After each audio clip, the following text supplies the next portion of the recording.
सूर्यगढ़ के राजमहल की संगमरमर की लंबी दालान में देवयानी झुकी हुई झाड़ू फेर रही थी, पर उसकी आंखें फर्श पर नहीं, उन छायाओं पर थीं जो स्तंभों के पीछे कांपती दीपलताओं से जन्म लेती थीं।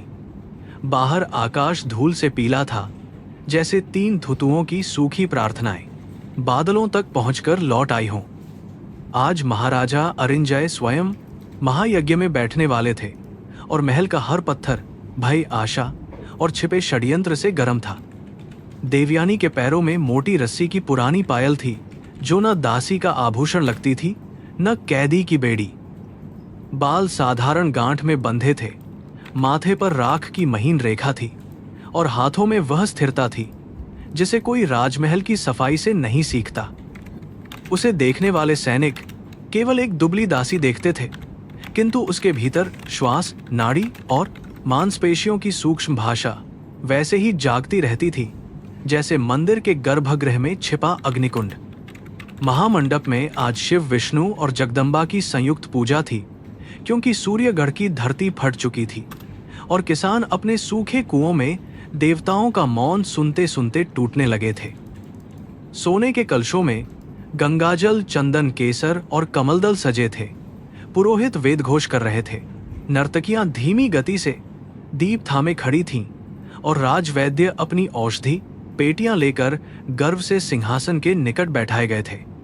देवयानी को महायज्ञ के भीतर प्रवेश की अनुमति नहीं थी, पर दासियों को फूलों की सूखी पंखुड़ियां हटाने और गिराघी पोंछने के लिए किनारे रखा जाता था। वह चौखट से थोड़ी दूर खड़ी होकर झाड़ू चलाती रही, मानो उसका मन धूल में लगा हो। पर उसने देखा कि मुख्य सुगंध पात्र उठाने वाले सेवक की उंगलियां कांप रही थीं। उसने यह भी देखा कि महामंत्री रुद्रसेन की दृष्टि क्षण भर के लिए उसी पात्र पर अटक कर लौट गई। रुद्रसेन राज्यसभा का सबसे प्रभावशाली पुरुष था। चौड़े कंधे, सफेद दाढ़ी और आवाज में ऐसा ठंडा विश्वास, मानो राज्य का भाग्य देवताओं ने नहीं, उसी ने लिखा हो। वह महाराजा के दाहिने खड़ा था, किंतु उसकी विनम्रता में तेज धार छिपी थी। देवयानी ने ऐसे लोगों, दौड़र ओढ़ी हाली बड़ी हाली धारो कारो के को दूर से पहचाना था। उसकी माँ कहा करती थी कि जो मनुष्य बहुत देर तक झुका रहता है, वह या तो भक्त होता है या वार करने के लिए उचित क्षण खोजता हुआ सर्प। महाराजा अरिंजय ने जब मंडप में प्रवेश किया तो शंखध्वनि ने दालानों की नींद तोड़ दी। उनके वस्त्र दूधिया थे, किनारों पर सुनहरी बेलें बनी थीं और माथे पर त्रिपुंड के ऊपर चंदन का ऊर्ध्व चिन्ह चमक रहा था। वह वृद्ध नहीं थे, पर राजभार और सूखे राज्य ने उनके चेहरे पर कठोर रेखाएं खींच दी थीं। जनता उन्हें न्यायप्रिय कहती थी, फिर भी महल में बहुत से निर्णय ऐसे थे जिन्हें न्याय की रोशनी कभी छू नहीं पाई। देवयानी ने महाराजा के पीछे चलते युवक को देखा, राजकुमार भैरवेंद्र, जिनकी आंखों में पिता के प्रति चिंता और सभा के प्रति सावधानी साथ साथ चलती थी। वह सैनिकों जैसे सीधे थे, किंतु कवियों जैसे मौन भी। जब एक दासी कांपते हाथ से दीप गिरा बैठी तो उन्होंने उसे डांटा नहीं, बस अपने अंगरक्षक को संकेत किया कि आग फैलने से पहले तेल समेट ले। देवयानी ने यह छोटा संकेत देखा और उसके मन में एक अनिच्छुक सम्मान जागा। यज्ञ आरंभ हुआ। मंत्रों की लहरें उठीं, धूप गाढ़ी हुई और हवा में चंदन की ऐसी तीखी गंध फैल गई कि कई दासियां खांसने लगीं। देवयानी ने अपनी श्वास थोड़ी रोककर फिर लंबी और धीमी छोड़ी। उसकी मां ने कभी कहा था कि कुछ विष जीभ पर नहीं, गंध में छिपकर भीतर प्रवेश करते हैं। उस समय वह बच्ची थी और मानती थी कि मां लोक कथाएं सुना रही है, पर आज उस वाक्य की ठंडक उसकी रीढ़ से उतरती गई। महाराजा ने अग्नि में आहुति डाली और पुरोहित ने सुगंधित तेल से उनका मस्तक स्पर्श किया। उसी क्षण देवयानी की दृष्टि महाराजा की गर्दन की नस पर टिक गई। वह नाड़ी अचानक उछली, फिर मानो किसी अदृश्य हाथ ने उसे भीतर से दबा दिया हो। महाराजा ने मुस्कुराने का प्रयास किया, पर उनके होठों का रंग नीले कमल जैसा पड़ने लगा। सभा मंत्रों में डूबी रही, किंतु देवयानी का शरीर भीतर से युद्ध के लिए तैयार हो चुका था। पहले महाराजा की उंगलियां कांपी, फिर उनकी पीठ झुकी। राजवैद्य वागेश्वर ने इसे थकान समझकर मधुजल बढ़ाया, पर पात्र महाराजा के हाथ तक पहुंचता उससे पहले उनका शरीर सिंहासन की सीढ़ियों पर ढह गया। शंखध्वनि रुक गई, नर्तकियों के दीप कांपते हुए झुक गए। किसी ने चिल्लाकर कहा कि देवता रुष्ट हो गए, किसी ने कहा कि प्राणवायु अटक गई है। देवयानी ने सुना, पर उसके कानों में केवल रुकती हुई नाड़ी की भीतरी ध्वनि थी। राजकुमार भैरवेंद्र बिजली की तरह आगे बढ़े, पर रुद्रसेन ने सैनिकों को चिल्लाकर आदेश दिया कि महाराजा के चारों ओर घेरा बने। राजवैद्य घुटनों के बल बैठ गए, नाड़ी टटोली, पलकों को उठाया, जीभ देखी, फिर उनके चेहरे पर ज्ञान का मुखौटा टूटकर भय में बदल गया। महाराजा की छाती उठती थी, पर पूरी नहीं। उनकी आंखों के कोनों में रक्त की सूक्ष्म रेखाएं थीं। देवयानी ने समझ लिया कि यह साधारण विष नहीं था। वागेश्वर ने औषधि पीसने का आदेश दिया। किसी ने गाय का घी मांगा, किसी ने तुलसी। पर देवयानी के भीतर मां की आवाज साफ उठी, 3 बिंदु बंद हों तो औषधि पहले नहीं, श्वास का द्वार खोलना। वह आगे बढ़ी तो एक सैनिक ने भाले का दंड उसके सामने अड़ा दिया। दासी का महायज्ञ की मध्य रेखा पार करना दंडनीय था। उसने सैनिक की आंखों में देखा और पहली बार उसकी अपनी आवाज लोहे जैसी सुनाई दी। हटो, देवयानी ने कहा। यदि महाराजा की नाड़ी अभी खुली नहीं तो 7 मंत्रों के भीतर उनका मस्तिष्क अंधेरे में डूब जाएगा। सैनिक स्तब्ध रह गया, क्योंकि ऐसी भाषा किसी दासी के मुंह से अपेक्षित नहीं थी। रुद्रसेन ने तीखे स्वर में पूछा कि उसे किसने बोलने की अनुमति दी। देवयानी ने उत्तर नहीं दिया। उसने केवल महाराजा की छाती का आसमान उठना देखा और समझ गई कि एक क्षण और गया तो मृत्यु उसकी उंगलियों से भी आगे निकल जाएगी। भैरवेंद्र ने हाथ उठाकर सैनिकों को रोका। उनके निर्णय में उतावलापन नहीं था, पर निराशा की कठोर चमक थी। राजवैद्य ने अपमानित होकर कहा कि वह अज्ञानी दासी को महाराजा के शरीर को छूने नहीं देंगे। देवयानी झुकी, पर दासी की तरह नहीं, उपचारक की तरह। उसने महाराजा की दाहिनी कलाई, कंठ के नीचे का खोखल और पसलियों के बीच वह सूक्ष्म स्थान देखा जहां प्राण की गति विष से जकड़ी थी। उसे अपनी मां की जलती आंखें याद आईं। उसने 2 उंगलियां महाराजा की कलाई के भीतर रखीं, अंगूठे से एक बिंदु दबाया और दूसरे हाथ की मध्यमा से कंठ के नीचे तीखा दाब दिया। सभा से सामूहिक चीख उठी। वागेश्वर ने उसे खींचना चाहा, पर भैरवेंद्र ने तलवार की मूठ पर हाथ रखकर सबको रोक दिया। देवयानी ने महाराजा के कान के पास धीमे से कहा कि श्वास बाहर फेंकिए, राजन भीतर मत रोकिए। महाराजा अचेत थे, फिर भी उनका शरीर उस आदेश को सुनता प्रतीत हुआ। तीसरा बिंदु सबसे कठिन था, क्योंकि वह हृदय के पास था और थोड़ी भी भूल प्राण को मुक्त कर सकती थी। देवयानी ने अपनी श्वास महाराजा की टूटी लय से मिलाई। उसकी उंगलियां नृत्य नहीं कर रही थीं, युद्ध कर रही थीं। उसने दबाव छोड़ा, फिर घुमाकर लगाया, फिर नाखून की नोक से त्वचा पर हल्का आघात किया। महाराजा का शरीर झटका खाकर उठा, जैसे नदी की जमी सतह अचानक भीतर से टूट गई हो। नीला रंग धीरे धीरे कम होने लगा, पर अभी खतरा टला नहीं था। देवयानी ने सुगंध पात्र की ओर देखा, जिसकी सतह पर तेल की पतली परत हरी चमक छोड़ रही थी। उसने तुरंत अपने आंचल का कोना फाड़ा, महाराजा के मस्तक से वह तेल पोंछा और पास रखी राख में दबा दिया। रुद्रसेन की आंखों में क्षण भर के लिए ऐसी घृणा चमकी कि देवयानी ने उसे विष से भी अधिक पहचान लिया। पर अगले ही पल वह चिंता का अभिनय करने लगा। महाराजा ने अचानक गहरी कराहती हुई श्वास ली। सभा में कोई रो पड़ा। पुरोहितों ने इसे महादेव की कृपा कहा। राजवैद्य ने अपने औषधि पात्र को ऐसे उठाया जैसे वही कारण रहा हो, और सैनिकों ने राहत की सांस ली। देवयानी पीछे हटना चाहती थी, पर महाराजा की उंगलियां कमजोर होकर उसके कलाई वस्त्र से अटक गईं। उनकी आंखें अधखुली थीं, पर उनमें मृत्यु से लौटे मनुष्य की बुझी हुई आग थी। उन्होंने अस्पष्ट स्वर में केवल एक शब्द कहा, विष। वह शब्द मंडप में गिरते ही सब पर भारी पड़ गया। कोई अब देवताओं के कोप की बात खुलकर न कर सका। भैरवेंद्र ने झुककर पिता का हाथ थामा, पर उनकी दृष्टि देवयानी से हटती नहीं थी। उसमें धन्यवाद नहीं, प्रश्न था। तुम कौन हो, यह प्रश्न उनकी आंखों में स्पष्ट था। देवयानी ने दृष्टि झुका ली, क्योंकि सत्य अभी तलवार से भी अधिक खतरनाक था। एक दासी का ज्ञान अपने आप में अपराध था, और उसका स्रोत उससे भी बड़ा अपराध।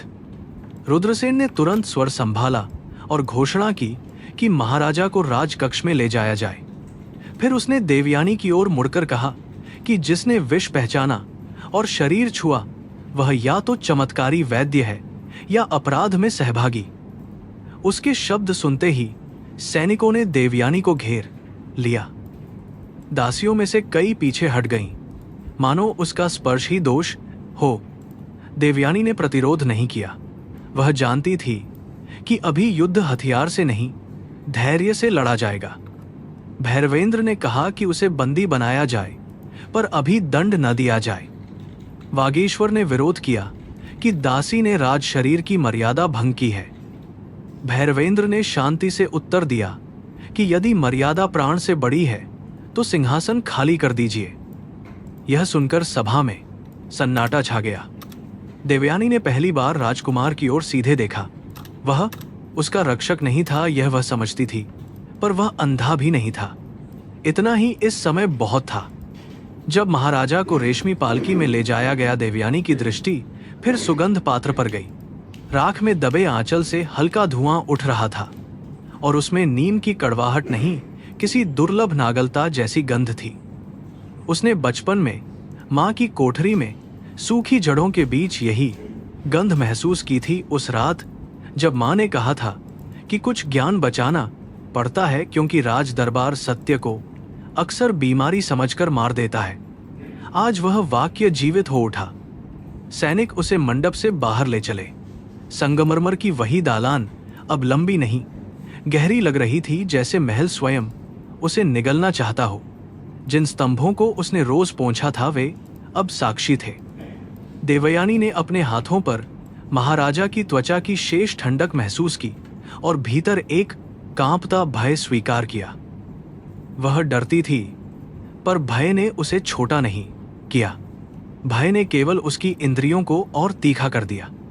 दूर कहीं मंदिर का नगाड़ा फिर बजा, पर उसकी ताल टूट चुकी थी। महल में अफवाहें भटकीं कि दासी ने मृत्यु को रोका, कि दासी ने मृत्यु बुलाई, कि देवी ने उसके हाथों से संकेत दिया, कि राक्षसी विद्या ने महाराजा को जकड़ा। देवयानी ने कोई कथा नहीं गढ़ी। वह बस चलते हुए उन कदमों की गिनती करती रही जो कारागार तक जाते थे। हर 7वें कदम पर वह अपनी नाड़ी जांचती, ताकि मन का तूफान शरीर की भाषा बिगाड़ न दे। रुद्रसेन पीछे से धीमे कदमों से आया और सैनिकों को रुकने का संकेत किया। उसने देवयानी के पास आकर इतना धीमा कहा कि केवल वह सुन सके, दासी कुछ द्वार खुलते नहीं, तोड़ने वाले को कुचल देते हैं। देवयानी ने उसकी ओर देखा। उसके चेहरे पर भय नहीं, अपमानित गरिमा थी। उसने उत्तर दिया कि कुछ द्वार बंद इसलिए रखे जाते हैं क्योंकि उनके पीछे छिपे पाप प्रकाश सह नहीं सकते। रुद्रसेन मुस्कुराया, पर वह मुस्कान आंखों तक नहीं पहुंची। कारागार की सीढ़ियां ठंडी थीं। नीचे जाते समय देवयानी को लगा जैसे वह पृथ्वी के भीतर उतर रही हो, वहीं जहां बीज अंधेरे में जीवित रहना सीखता है। उसने अपनी मां की स्मृति को पुकारा, पर रोई नहीं। उसे याद था कि मर्मा विद्या का पहला नियम उपचार नहीं, संयम था। जिसने अपने मन की नाड़ी खो दी, वह किसी और की नाड़ी नहीं बचा सकता। आज उसने राजा को बचाया था, पर अब उसे स्वयं को भी बचाना था। ऊपर राजकक्ष में महाराजा अर्धचेतना में पड़े थे, और भैरवेंद्र उनके पास बैठा उस क्षण को बार बार याद कर रहा था जब दासी की उंगलियों ने मृत्यु को रोक दिया था। वह राजनीति जानता था, युद्ध कला जानता था, पर ऐसी विद्या नहीं। उसे यह भी देखा था कि रुद्रसेन ने सुगंध पात्र को हटवाने की जल्दी की। राजकुमार के भीतर संदेह की पहली लौ जल चुकी थी, और वह जानता था कि यह लौ यदि गलत दिशा में फैली तो महल भस्म हो सकता है। रात उतरने से पहले सूर्यगढ़ के आकाश पर बादल नहीं आए, पर महल के भीतर एक अदृश्य गर्जना भर गई। देवयानी लोहे की सलाखों के पीछे बैठी रही कलाई पर महाराजा की पकड़ का निशान नीला पड़ता गया। वह निशान अपराध का प्रमाण भी बन सकता था और सत्य का दीपक भी। उसने अंधेरे में आंखें मूंद लीं। कहीं दूर शिवलिंग पर जल चढ़ाया जा रहा था और देवयानी ने मन ही मन प्रण किया कि जब तक श्वास चलेगी वह विष का स्रोत खोजेगी। कारागार की कोठरी में रात किसी घायल पशु की तरह पड़ी थी, भारी, नम और सावधान। पत्थर की दीवारों से सीलन टपकती थी, पर देवयानी की पीठ सीधी थी। उसके हाथ रस्सी से बंधे नहीं थे, फिर भी 2 सैनिक सलाखों के बाहर खड़े थे, मानो उसकी उंगलियां ही शस्त्र हों। दूर राजमहल के ऊपर मंत्रों की धुंधली प्रतिध्वनि अभी भी तैर रही थी, पर यहां नीचे केवल जलकणों की टपक और कैदियों की टूटी सांसें थीं। देवयानी ने आंखें बंद रखीं और अपनी नाड़ी गिनी। भय जब शरीर में प्रवेश करता है तो वह पहले कंठ को कसता है, फिर हथेलियों को ठंडा करता है, फिर मनुष्य को अपने ही विचारों का दास बना देता है। वह भय को पहचानती थी, इसलिए उसे स्थान नहीं देती थी। उसकी माँ कहा करती थी कि राजद्वार से बड़ा कारागार मन होता है। यदि मन खुला रहे तो लोहे की सलाखें भी पूर्ण अंधकार नहीं बना सकती। ऊपर राजवैद्य वागेश्वर ने महाराजा के कक्ष में औषधियों की पंक्ति लगा दी थी। चांदी की कटोरियों में घिसा हरिद्रा, शहद, तुलसी और नागरमोथा रखा था, पर उनका गर्व अब उतना चमकदार नहीं रहा। महाराजा अरिंजय अर्धचेतन पड़े थे, कभी गहरी सांस लेते, कभी अचानक ठंडी लहर से कांप उठते। उनके कंठ के नीचे देवयानी की उंगलियों से बने हल्के लाल चिन्ह थे। वागीश्वर उन्हें देखकर जलते थे, क्योंकि वे चिन्ह उनकी असफलता की मुहर बन गए थे। राजकुमार भैरवेंद्र शैया के पास खड़े थे। वे पिता के चेहरे से आंख नहीं हटाते थे, पर मन बार बार उसी दासी की ओर लौटता था जिसे अभी कारागार में डाला गया था। यदि वह अपराधी थी तो उसने महाराजा को मरने क्यों नहीं दिया? यदि वह निर्दोष थी तो उसे ऐसी विद्या कहां से मिली?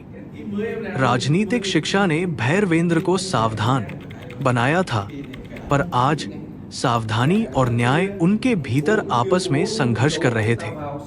रुद्रसेन ने कक्ष में प्रवेश किया तो उसके साथ चंदन और सत्ता की ठंडी गंध भी आई।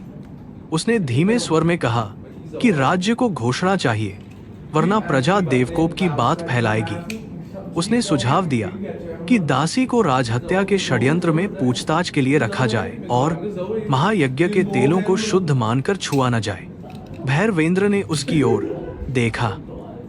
यही बात उनके संदेह को और गहरा कर गई, क्योंकि निर्दोष वस्तु को बचाने की ऐसी जल्दी अक्सर दोष का परिचय देती है। महाराजा ने उसी समय आंखें हल्की खोली। स्वर इतना क्षीण था कि केवल निकट खड़े लोग सुन सके। उन्होंने कहा कि कंठ में अग्नि है और मस्तिष्क में धुआं। वागेश्वर ने इसे विष की सामान्य प्रतिक्रिया बताया, पर उनकी दृष्टि डगमगा गई। देवयानी ने महायज्ञ में जो कहा था वह भैरवेंद्र को स्मरण हुआ। नाड़ी बंद हो तो औषधि बाद में।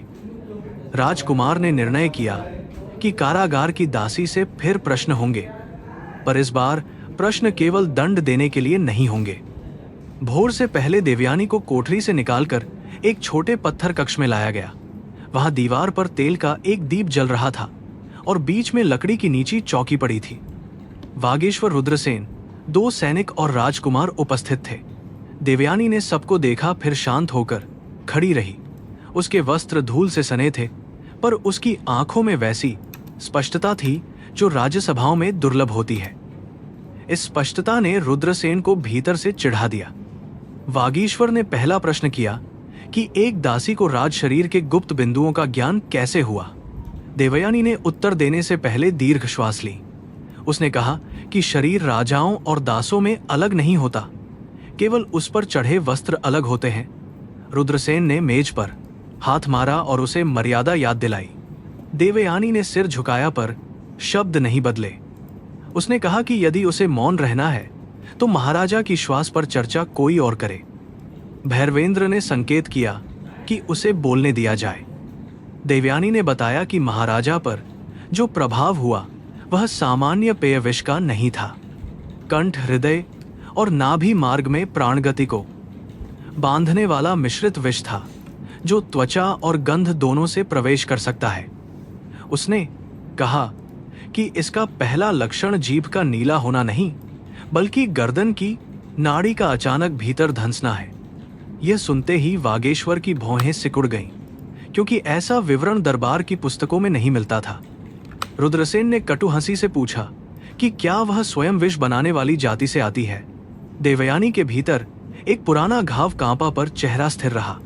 उसने कहा कि विष को पहचानना और विष बनाना एक ही बात होती तो हर वैद्य हत्यारा होता। भैरवेंद्र के होंठों पर क्षीण स्वीकृति आई, पर वे चुप रहे। उन्हें देखना था कि रुद्रसेन कितनी जल्दी क्रोध में अपनी सीमा भूलता है। सत्ता का अहंकार अक्सर सत्य से पहले अपना चेहरा दिखा देता है। वागीश्वर ने देवयानी की कलाई पकड़कर पूछा कि उसने कौन से बिंदु दबाए थे। उसका स्पर्श कठोर था, उपचारक का नहीं, अभियोग लगाने वाले का। देवयानी ने हाथ छुड़ाया नहीं। उसने 3 बिंदुओं के नाम बताए और कहा कि तीसरे बिंदु पर अधिक दाब होता तो महाराजा का हृदय रुक सकता था। सैनिकों के चेहरे पीले पड़ गए। रुद्रसेन ने तुरंत कहा कि यही तो अपराध है, उसे राजहृदय रोकने की विद्या आती है। देवयानी ने उत्तर दिया कि तलवार रक्षक के हाथ में भी होती है और घातक के हाथ में भी। यह सुनते ही कक्ष की हवा भारी हो गई। भैरवेंद्र ने पहली बार सीधे पूछा कि उसे यह विद्या किसने सिखाई। देवयानी की दृष्टि दीप पर टिक गई। लौ स्थिर थी, पर उसके चारों ओर धुएं की पतली रेखा घूम रही थी। उसने धीरे कहा कि उसकी माता मृणालिनी कभी उत्तरी देवी मंदिर की सेवा में थी। वे दासियों की मरहम पट्टी करती थी, प्रसव में स्त्रियों को बचाती थीं और उन रोगों को पढ़ती थीं जिन्हें पुरुष वैद्य अक्सर स्त्रियों की कल्पना कहकर टाल देते थे। रुद्रसेन की उंगलियां क्षण भर के लिए मुड़ी, इतनी हल्की कि किसी और ने नहीं देखा। देवयानी ने देखा, भैरवेंद्र ने भी शायद देखा, क्योंकि उनकी दृष्टि तीखी हुई। वागेश्वर ने पूछा कि मृणालिनी वही स्त्री तो नहीं जिसे वर्षों पहले अपवित्र साधना के कारण दंडित किया गया था। देवयानी के गले में लपट उठी, पर उसने उसे शब्दों से नहीं, मौन से रोका। उसने कहा कि झूठ जब राजमुहर पा लेता है तो पीढ़ियों तक सत्य को दासी बनाकर रखता है। भैरवेंद्र के मन में पुराने अभिलेखों की स्मृति जागी। बचपन में उसने एक धुंधली कथा सुनी थी कि किसी स्त्री वैद्य ने मंदिर की मर्यादा भंग की थी और फिर उसका नाम राजवृत्तांत से काट दिया गया। उसने तब उस कथा पर ध्यान नहीं दिया था। आज वह कथा सामने खड़ी थी, धूल सने वस्त्रों में, और उसकी आंखों में क्रोध से अधिक प्रमाण की मांग थी। भैरवेंद्र ने पहली बार अनुभव किया कि इतिहास भी कभी कभी अपराधियों का वस्त्र होता है। देवयानी ने कहा कि उसकी माता ने उसे मर्मा विद्या चुराकर नहीं, सेवा के लिए सिखाई थी। वे कहती थीं कि देवी शरीर में नदी की तरह बहती है और जहां प्रवाह रुकता है वहां पीड़ा जन्म लेती है। पर एक रात मंदिर के भंडार में छिपे विषैले द्रव्य देखे गए। मृणालिनी ने किसी उच्च अधिकारी पर संदेह किया। फिर अगले ही सप्ताह उन पर देव अपमान का आरोप लगा। वे जीवित रहीं, पर सम्मान, घर और नाम सब छीन लिए गए। रुद्रसेन ने ऊबकर कहा कि करुण कथा अपराध को धो नहीं सकती। उसने आदेश देने की मुद्रा में कहा कि दासी को तब तक बंद रखा जाए जब तक वह अपने साथियों के नाम न बताए। देवयानी ने शांत स्वर में पूछा कि यदि उसके साथी होते तो महायज्ञ के बाद वह भागती क्यों नहीं? यदि वह महाराजा को मारना चाहती तो कंठ बिंदु खोलती क्यों? कक्ष में मौन फैल गया। सरल प्रश्न कभी कभी सबसे बड़े षड्यंत्रों की दीवार में पहली दरार बनते हैं। वागेश्वर ने अपनी प्रतिष्ठा बचाने के लिए कहा कि महाराजा अभी सुरक्षित नहीं है और राजवैद्य को बिना बाधा उपचार करना चाहिए। देवयानी ने तुरंत कहा कि महाराजा के शरीर में विष का दूसरा चक्र अभी चल सकता है। यदि अगले प्रहर उनके तलवों में ठंड बढ़े और बाएं नेत्र की पुतली फैलने लगे तो प्राण फिर से अटकेंगे। वागीश्वर ने उसे झिड़का पर भीतर से डर गया, क्योंकि महाराजा के तलवे सचमुच ठंडे होने लगे थे। भैरवेंद्र ने यह परिवर्तन देख लिया। राजकुमार ने सैनिक को आदेश दिया कि महाराजा के लक्षण तुरंत जांचे जाएं। संदेश लेकर सैनिक दौड़ा। रुद्रसेन ने इस बीच भैरवेंद्र को सावधान किया कि एक दासी के अनुमान पर राज चिकित्सा न चलाई जाए। भैरवेंद्र ने बिना ऊंची आवाज किए कहा कि अनुमान और निरीक्षण में अंतर होता है। जिसने मृत्यु के मुख से राजा को लौटाया, उसके शब्दों को सुनना अपमान नहीं, विवेक है। यह वाक्य कक्ष में धीमे गिरा, पर उसने शक्ति का संतुलन थोड़ा बदल दिया। कुछ ही देर में सैनिक लौटा। उसने सिर झुकाकर बताया कि महाराजा के तलवे अत्यंत ठंडे हैं और बाएं नेत्र की पुतली सचमुच असामान्य है। वागीश्वर का चेहरा राख जैसा हो गया। रुद्रसेन ने तुरंत उसे घूरा, मानो विफलता भी अपराध हो।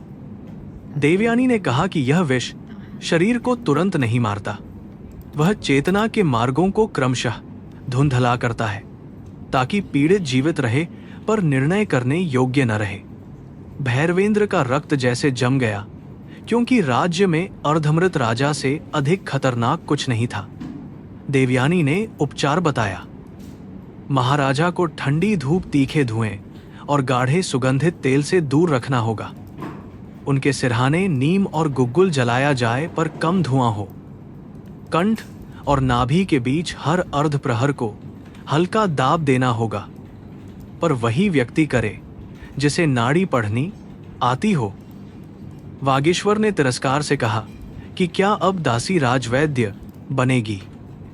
देवयानी ने उत्तर दिया कि उसे पद नहीं चाहिए, केवल इतना चाहिए कि महाराजा मूर्खता से न मरे। भैरवेंद्र ने निर्णय लिया कि देवयानी को कारागार में नहीं, निगरानी में रखा जाएगा और आवश्यकता पड़ने पर उपचार के लिए बुलाया जाएगा।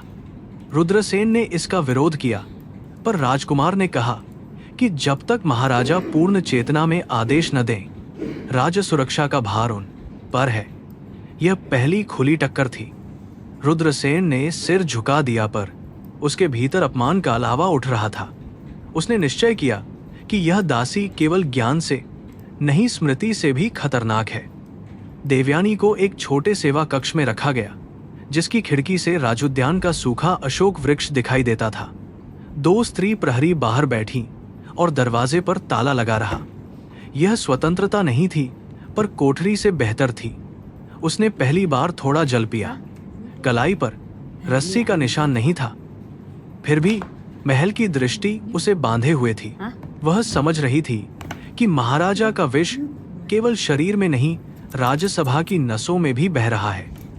दोपहर के निकट भैरवेंद्र अकेले आया। उसके साथ न सैनिकों की चमक थी, न दरबारी आडंबर। उसने देवयानी से पूछा कि क्या वह सचमुच महाराजा को 7 दिनों में स्थिर कर सकती है। देवयानी ने कहा कि यदि विष का स्रोत बंद हो तो संभव है। यदि वही तेल, वही धूप, वही हाथ फिर निकट आए, तो कोई देवता भी देह की मर्यादा नहीं बदल सकता। भैरवेंद्र ने उसके शब्दों में आरोप नहीं, चेतावनी सुनी। वह समझ गया कि उसे रोगी से अधिक राजमहल की रक्षा करनी होगी। कुछ क्षण वे दोनों मौन रहे।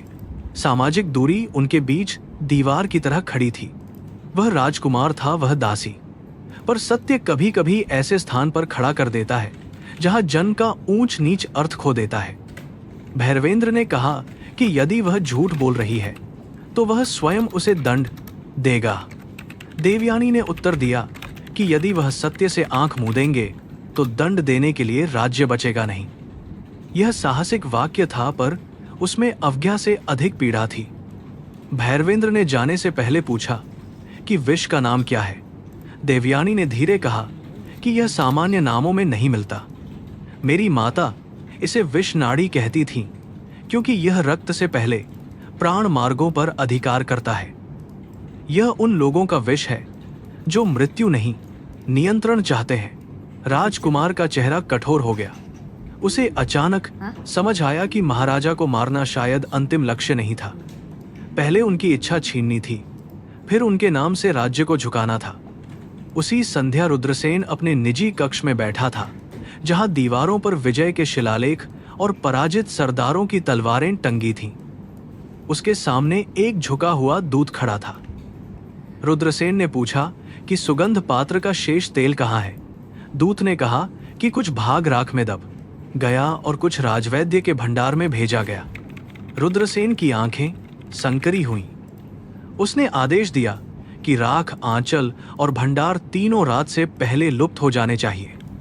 दूत ने साहस करके पूछा कि दासी का क्या किया जाए। रुद्रसेन ने धीरे से हंसते हुए कहा कि अभी नहीं, अभी उसे जीवित रहना होगा, ताकि सभी उस पर शंका करते रहें। मृत दासी शहीद बन सकती है, जीवित दासी भय, घृणा और अफवाह की गठरी बनती है। पर यदि वह अपनी मां की तरह बहुत अधिक याद रखने लगे तो स्मृति का अंत करना पड़ेगा। दूत कांप गया, क्योंकि रुद्रसेन का क्रोध ऊंची आवाज में नहीं, शांत निर्णय में प्रकट होता था। सेवा कक्ष में देवयानी ने रात की पहली हवा में वही हल्की नागलता गंध फिर महसूस की। खिड़की के बाहर कोई बहुत धीमे गुजरा था। उसने दीवार के पास रखे दीप को बुझा दिया और अंधेरे में बैठ गई। उसे लगा कि महल की आंखें अब खुल चुकी हैं। महाराजा का जीवन बचाना केवल आरंभ था। असली विष उन हाथों तक पहुंचना था जो देवताओं के नाम पर मनुष्यों को कठपुतली बनाते थे। उसने अपनी हथेली कंठ पर रखी और प्रण फिर दोहराया। राजकक्ष में उसी समय महाराजा ने अचानक एक स्पष्ट सांस ली। नीम की धूप हल्की थी और उनके तलवों पर गर्म कपड़ा रखा गया था। भैरवेंद्र ने देखा कि पुतली थोड़ी सामान्य हुई है। यह देवयानी की बात का प्रमाण था, पर प्रमाण जितना मजबूत होता गया, खतरा उतना गहरा हुआ। राजकुमार ने खिड़की से बाहर सूखे आकाश को देखा। वर्षा अभी दूर थी, पर सत्य की पहली बूंद पत्थर पर गिर चुकी थी, और पत्थर चाहे जितना कठोर हो, निरंतर बूंद से टूटता है। तीसरे दिन की भोर में राजमहल का आकाश अब भी बादलों से खाली था, पर भीतर का वातावरण किसी आने वाले तूफान की प्रतीक्षा में भारी हो चुका था। महाराजा अरिंजय की श्वास स्थिर होने लगी थी, फिर भी उनकी आंखों में धुंध तैरती रहती, जैसे चेतना किसी अदृश्य जाल से छूटना चाहती हो। देवयानी को सेवा कक्ष से बाहर लाया गया। हाथों में बंधन नहीं था, पर 4 प्रहरी उसके प्रत्येक कदम को अपराध की तरह गिन रहे थे। राजकुमार भैरवेंद्र ने उसे राजकक्ष में बुलवाया, जहां नीम की धूप पतली रेखा बनकर जल रही थी। वागेश्वर दूर खड़ा था, चेहरे पर पराजित क्रोध का आवरण। देवयानी ने महाराजा की नाड़ी छुई और तुरंत समझ गई कि विष का दूसरा प्रवाह थमा है, पर जड़ अब भी शरीर में छिपी है। उसने कहा कि उपचार तभी पूर्ण होगा जब वह उस तेल को देखेगी जिसे महायज्ञ से पहले महाराजा के मस्तक और कंठ पर लगाया गया था। वागीश्वर ने उपहास किया कि दासी अब राजभंडार की जांच भी करेगी। देवयानी ने उसकी ओर देखे बिना उत्तर दिया कि विष राजा के रक्त में नहीं, पहले अनुष्ठान में आया था। भैरवेंद्र ने पूछा कि उसे इतना विश्वास कैसे है। उसने शांत स्वर में कहा कि जब तेल त्वचा से मिला तभी कंठ नाड़ी धंसी। यदि पेय में विष होता तो पेट पहले प्रतिक्रिया करता, यदि धूप में होता तो सभी समीपस्थ लोग प्रभावित होते। यह वार चुना हुआ था। भैरवेंद्र ने आदेश दिया कि महायज्ञ में उपयोग किए गए सभी पात्र सुरक्षित लाए जाएं। सैनिकों ने शीघ्रता दिखाई, पर थोड़ी देर बाद लौटकर बताया कि मुख्य सुगंध पात्र शुद्धिकरण के नाम पर धोया जा चुका है। यह सुनते ही देवयानी की आंखों में हल्की कठोरता आई। रुद्रसेन का नाम किसी ने नहीं लिया, पर सब समझते थे कि बिना उच्च आदेश के ऐसा साहस कोई सेवक नहीं करता। भैरवेंद्र ने मौन रखा, क्योंकि अभी आरोप से अधिक प्रमाण की आवश्यकता थी। देवयानी ने राख में दबाए गए अपने फटे आंचल का उल्लेख किया। उसे लाने भेजा गया तो वह भी गायब मिला। वागेश्वर ने कहा कि दासियों की वस्तु का महत्व क्या। देवयानी ने पहली बार तेज स्वर में कहा कि कभी कभी राज्य का सत्य किसी दासी के फटे वस्त्र में छिपा रहता है ना, कि राजमुद्रा वाले अभिलेखों में। भैरवेंद्र ने उसके शब्द सुने और अपने अंगरक्षक सोमपाल को संकेत किया। सोमपाल समझ गया कि अब सामान्य पहरे से बात नहीं बनेगी। सोमपाल वर्षों से राजकुमार का विश्वस्त था, कम बोलने वाला, चौड़ी छाती और गहरी दृष्टि वाला योद्धा। उसने महल के पुराने सेवकों से पूछताछ की और पता लगाया कि महायज्ञ का सुगंधित तेल काली देवी के दक्षिणी मंदिर में तैयार हुआ था। यह परंपरा प्राचीन थी, क्योंकि संकट के समय रौद्र शक्ति को शांत कर राज्य की रक्षा मांगी जाती थी। देवयानी ने सुनते ही कहा कि वही स्थान देखना होगा। भैरवेंद्र ने उसकी ओर देखा, फिर स्वयं साथ चलने का निर्णय किया। काली मंदिर राजमहल के दक्षिणी भाग में था, जहां लाल पत्थर की सीढ़ियां नीचे उतरकर एक अर्ध अंधकारमय प्रांगण में जाती थीं। दीवारों पर देवी की उग्र छवियां बनी थीं, गले में खोपड़ियों की माला, आंखों में अग्नि और चरणों के नीचे अहंकार का कुचला हुआ शरीर। देवयानी ने भीतर प्रवेश करते समय सिर झुकाया। उसे देवी से भय नहीं था, उसे उन मनुष्यों से भय था जो देवी के नाम का उपयोग अपने पाप को पवित्र दिखाने के लिए करते थे। मंदिर में मुख्य पुजारी हरिगिरी ने उनका स्वागत किया, पर उसके स्वर में असुविधा छिपी थी। उसने कहा कि तेल शास्त्रीय विधि से बना, उसमें तिल, चंदन, केसर और बिल्व रस था। देवयानी ने पूछा कि नागलता कहाँ रखी जाती है। हरिगिरी का चेहरा क्षण भर को सफेद हुआ। फिर उसने कहा कि ऐसा द्रव्य मंदिर में नहीं आता। भैरवेंद्र ने कुछ नहीं कहा, पर सोमपाल ने उस क्षण को तलवार की धार की तरह याद रख लिया। देवयानी ने तेल पीसने वाली शिला देखी। सतह साफ कर दी गई थी, पर किनारे की दरार में हल्की हरी परत जमी थी। उसने नाखून से उसे छुआ, सूंघा, फिर तुरंत उंगली राख में रगड़ दी। भैरवेंद्र के चेहरे पर चिंता आई। देवयानी ने कहा कि यह वही गंध है जो महाराजा के मस्तक पर थी, पर यह अकेली नागलता नहीं, किसी श्वासरोधक बीज के साथ मिली है। ऐसा मिश्रण साधारण पुजारी नहीं बना सकता, इसे किसी प्रशिक्षित हाथ ने तैयार किया है। हरिगिरी ने विरोध किया कि वह देवस्थान पर आरोप सहन नहीं करेगा। देवयानी ने देवी की प्रतिमा की ओर देखकर कहा कि देवस्थान अपवित्र नहीं, वह हाथ अपवित्र है जो देवी के पात्र में छल घोलता है। इस वाक्य से पुजारी चुप हो गया, पर उसका मौन निर्दोष का नहीं लगा। भैरवेंद्र ने मंदिर में प्रवेश करने वालों की सूची मांगी। हरिगिरी ने कहा कि महायज्ञ से पहले पुजारी, 2 तेल सेवक, वागेश्वर का सहायक और महामंत्री के दूत आए थे। यह अंतिम नाम सुनते ही हवा बदल गई। भैरवेंद्र ने सामान्य भाव बनाए रखा, पर भीतर संदेह अब रूप लेने लगा। रुद्रसेन सीधे मंदिर में नहीं आया था, पर उसका दूत क्यों आया? हरिगिरी ने कहा कि दूत ने केवल अनुष्ठान की शीघ्रता का संदेश दिया था। देवयानी ने देखा कि पुजारी आंखें बाईं ओर झुका रहा है, जहां स्मृति नहीं, छिपाव बोलता है। उसकी मां ने सिखाया था कि झूठ केवल शब्दों में नहीं, दृष्टि के भार में भी पकड़ा जाता है। मंदिर के पीछे एक संकरी कोठरी थी, जहां तेल, धूप, सूखी जड़ें और अनुष्ठानिक चूर्ण रखे जाते थे। सोमपाल ने ताला खुलवाया। भीतर अंधेरा था और दीवारों पर लटकी जड़ी बूटियां सूखे सांपों की तरह दिखती थीं। देवयानी ने एक मृतभांड उठाया, फिर दूसरा। उसे तीसरे पात्र के नीचे सूखे केसर में छिपा एक काला कण मिला। उसने उसे कुचला तो तीखी कड़वाहट फैल गई। वागीश्वर का नाम उसके मन में आया, पर उसने अभी कुछ नहीं कहा। भैरवेंद्र ने पूछा कि क्या यह वही विष है? देवयानी ने कहा कि यह केवल एक अंग है। विषनाड़ी कई द्रव्यों से बनती है, जैसे षड्यंत्र कई मनुष्यों से एक द्रव्य श्वास रोकता है।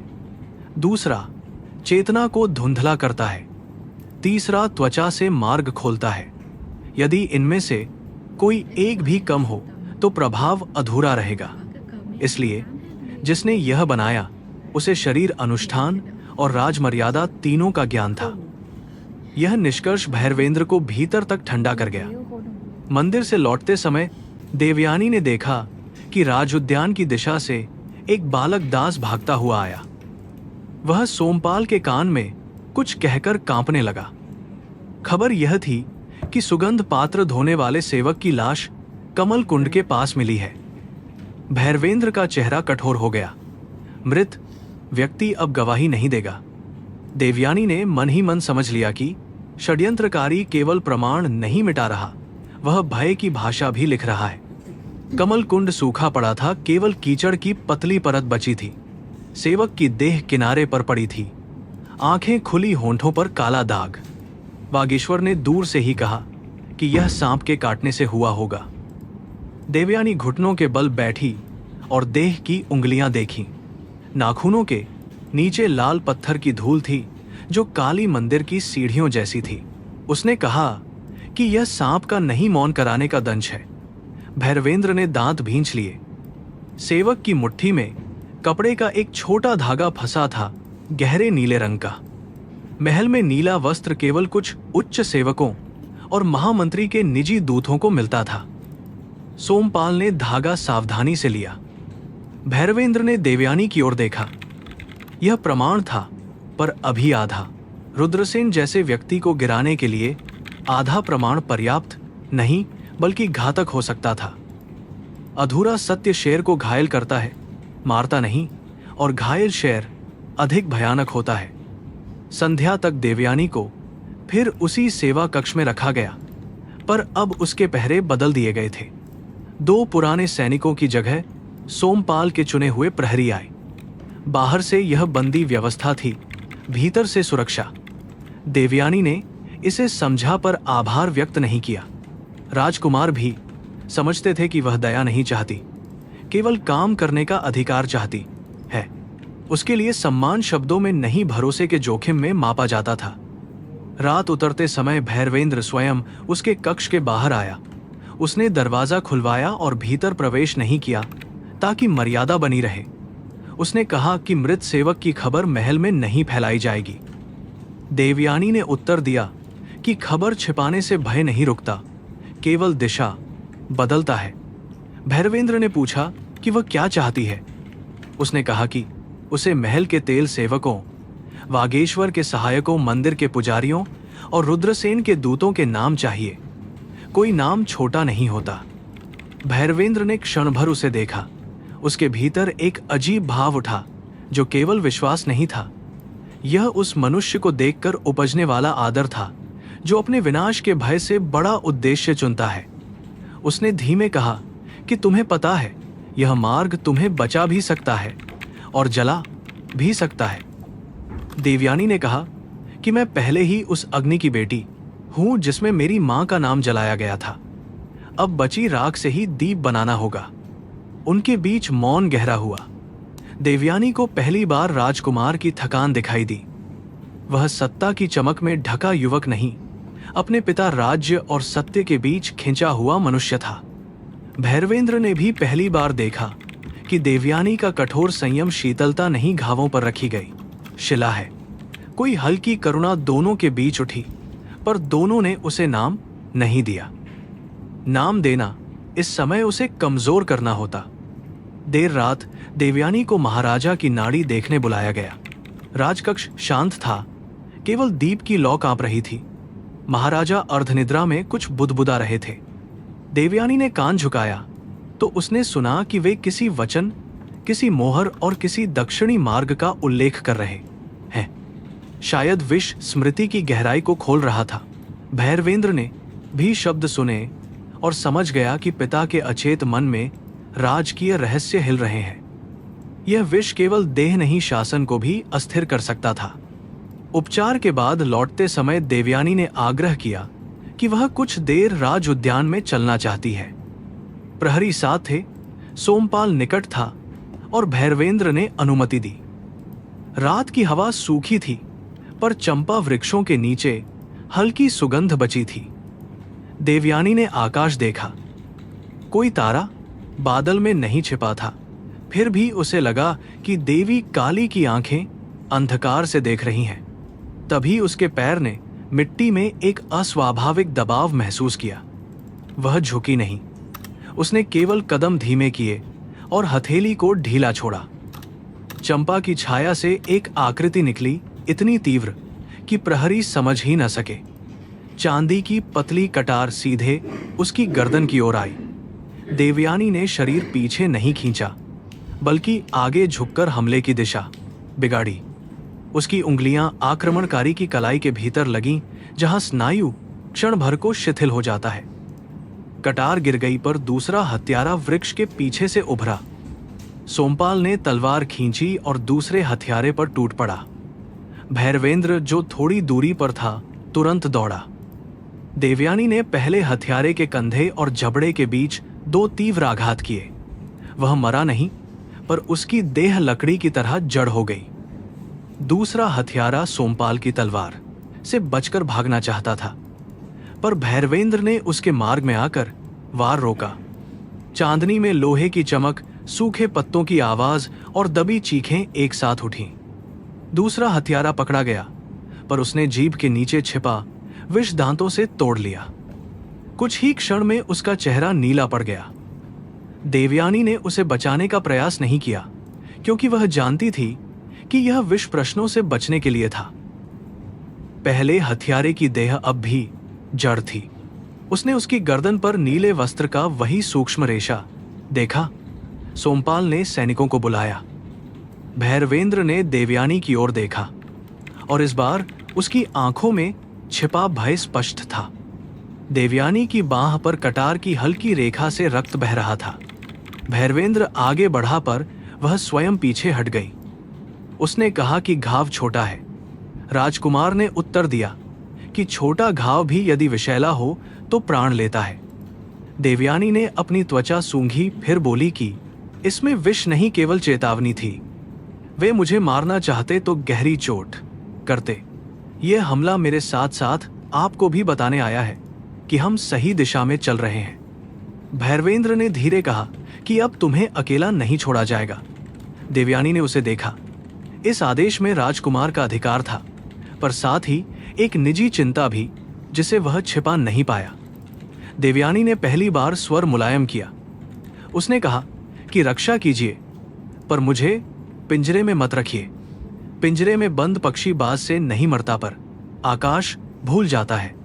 भैरवेंद्र ने सिर हिलाया। उसे लगा कि यह स्त्री दासी होकर भी भीतर से किसी स्वतंत्र पर्वत जैसी है। उसी रात पहले हथियारे को गुप्त कक्ष में बांधा गया। देवयानी ने उसके जड़ स्नायु को खोलने से मना किया, जब तक भैरवेंद्र स्वयं उपस्थित न हो। वह जानती थी कि उसका बंधन स्थायी नहीं, पर कुछ समय देगा। रुद्रसेन को अभी समाचार मिला न था कि उसका एक दांव जीवित पकड़ा गया है। महल की दीवारों में पहली बार षड्यंत्र का एक दांत फंसा था। अब उसे तोड़ना था बिना हाथ लहूलुहान किए। भोर से पहले देवयानी ने खिड़की से दूर काली मंदिर की दिशा देखी।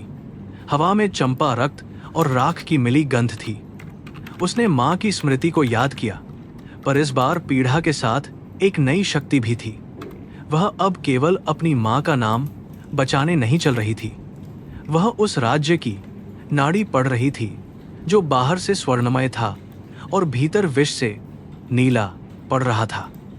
अगला स्पर्श निर्णायक नहीं होगा, पर सत्य की धड़कन अब छिपी नहीं रह सकेगी।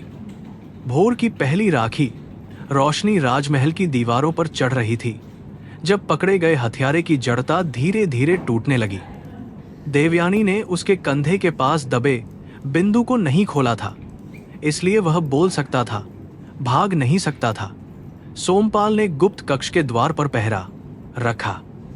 भैरवेंद्र भीतर खड़े थे और उनके चेहरे पर नींद का अभाव नहीं, निर्णय का भार था। हथियारे की आंखें खुलीं तो उनमें मृत्यु से अधिक भय था। देवयानी ने उसके पास बैठकर कहा कि वह उसे मारने नहीं आई। यह सुनकर हथियारा हंसना चाहता था, पर जबड़ा पूरा नहीं खुला। उसने टूटी आवाज में कहा कि जो राजमहल में सत्य पूछता है, वह मारने से पहले दया का अभिनय करता है। देवयानी ने उसकी नाड़ी छुई। वह तेज थी, पर अनियमित नहीं। उसने समझ लिया कि वह प्रशिक्षित है, साधारण भाड़े का सैनिक नहीं। भैरवेंद्र ने पूछा कि किसने भेजा। हथियारे ने आंखें बंद कर लीं। सोमपाल ने तलवार की मूठ पर हाथ रखा, पर देवयानी ने उसे रोका। उसने कहा कि भय से निकला शब्द अक्सर झूठा होता है। फिर वह हथियारे के कान के निकट झुकी और काली मंदिर की शिला नीले वस्त्र के धागे और मरे सेवक का उल्लेख किया। हथियारे का गला सूख गया। उसने नाम नहीं लिया, पर फुसफुसाया कि दक्षिणी भंडार में मिट्टी के नीचे पत्तों की गठरी है। इतना कहकर उसने जीभ काटने की कोशिश की, पर देवयानी ने समय रहते उसका जबड़ा दबा दिया। भैरवेंद्र ने तुरंत सैनिक भेजे, पर देवयानी ने आग्रह किया कि वह स्वयं भी जाएगी। राजकुमार ने पहले मना करना चाहा, फिर समझ गया कि जिन संकेतों को वह प्रमाण समझेगा, देवयानी उनसे अधिक गहराई पड़ सकती है। दक्षिणी भंडार राजमहल और देवी मंदिर के बीच पुरानी सुरंग से जुड़ा था। बरसों पहले वहां अनुष्ठानिक अन्न, धूप और सूखे फूल रखे जाते थे, पर अब उसकी दीवारों पर उपेक्षा का अंधकार चिपका था। नीचे उतरते समय हवा में मिट्टी और छिपी स्मृतियों की गंध थी। भंडार की पिछली दीवार पर ईंटें थोड़ी नई थीं। सोमपाल ने खंजर से मिट्टी खुरची तो भीतर ताड़पत्र की एक गठरी मिली, लाल धागे से बांधी हुई। धागे पर देवी के छोटे त्रिशूल का चिन्ह था, वैसा ही जैसा देवयानी की माता मृणालिनी अपनी औषधि पोटली पर बनाती थी। देवयानी के हाथ क्षण भर को कांपे। उसने गठरी उठाई, पर खोली नहीं, जैसे कोई पुत्री वर्षों बाद मां की राख छूती है और पहले श्वास संभालती है। ताड़पत्रों को राजकक्ष में नहीं, काली मंदिर के शांत मंडप में खोला गया, क्योंकि देवयानी ने कहा कि जिन पत्तों ने वर्षों अंधेरे में प्रतीक्षा की है, उन्हें देवी के सामने प्रकाश मिलना चाहिए। हरिगिरी पुजारी को दूर रखा गया, पर वह कांपती आंखों से स्तंभों के पीछे खड़ा रहा। भैरवेंद्र ने दीप निकट रखा। पत्तों पर स्त्री हस्ताक्षर नहीं थे, पर शब्दों की नमी देवयानी पहचानती थी। कुछ पंक्तियां मृणालिनी की थीं, कुछ किसी अज्ञात पुजारी की स्वीकारोक्ति। पहले ताड़पत्र में लिखा था कि मंदिर के भंडार में नागलता, श्वासबीज और मनोधूम्र नामक निषिद्ध द्रव्यों की मात्रा बढ़ रही है। दूसरे में उल्लेख था कि इन द्रव्यों का उपयोग रोगी पर नहीं, स्वस्थ राजपुरुषों पर करने की चर्चा होती सुनी गई। तीसरे पत्ते पर एक नाम आधा खुरचा गया था, पर अक्षरों की शेष आकृति रुद्रसेन से मिलती थी। भैरवेंद्र का चेहरा पत्थर हो गया। देवयानी ने कोई विजय अनुभव नहीं की, केवल एक पुरानी चोट फिर खुल गई। चौथे पत्ते पर पुजारी की कांपती स्वीकारोक्ति थी कि मृणालिनी ने षड्यंत्र समझ लिया था। उसने राजमुद्रा वाले दूत को विषद द्रव्य लेकर जाते देखा था। वह प्रमाण लेकर महाराजा के पूर्व दरबार तक पहुंचना चाहती थी, पर रास्ते में उसे पकड़ा गया।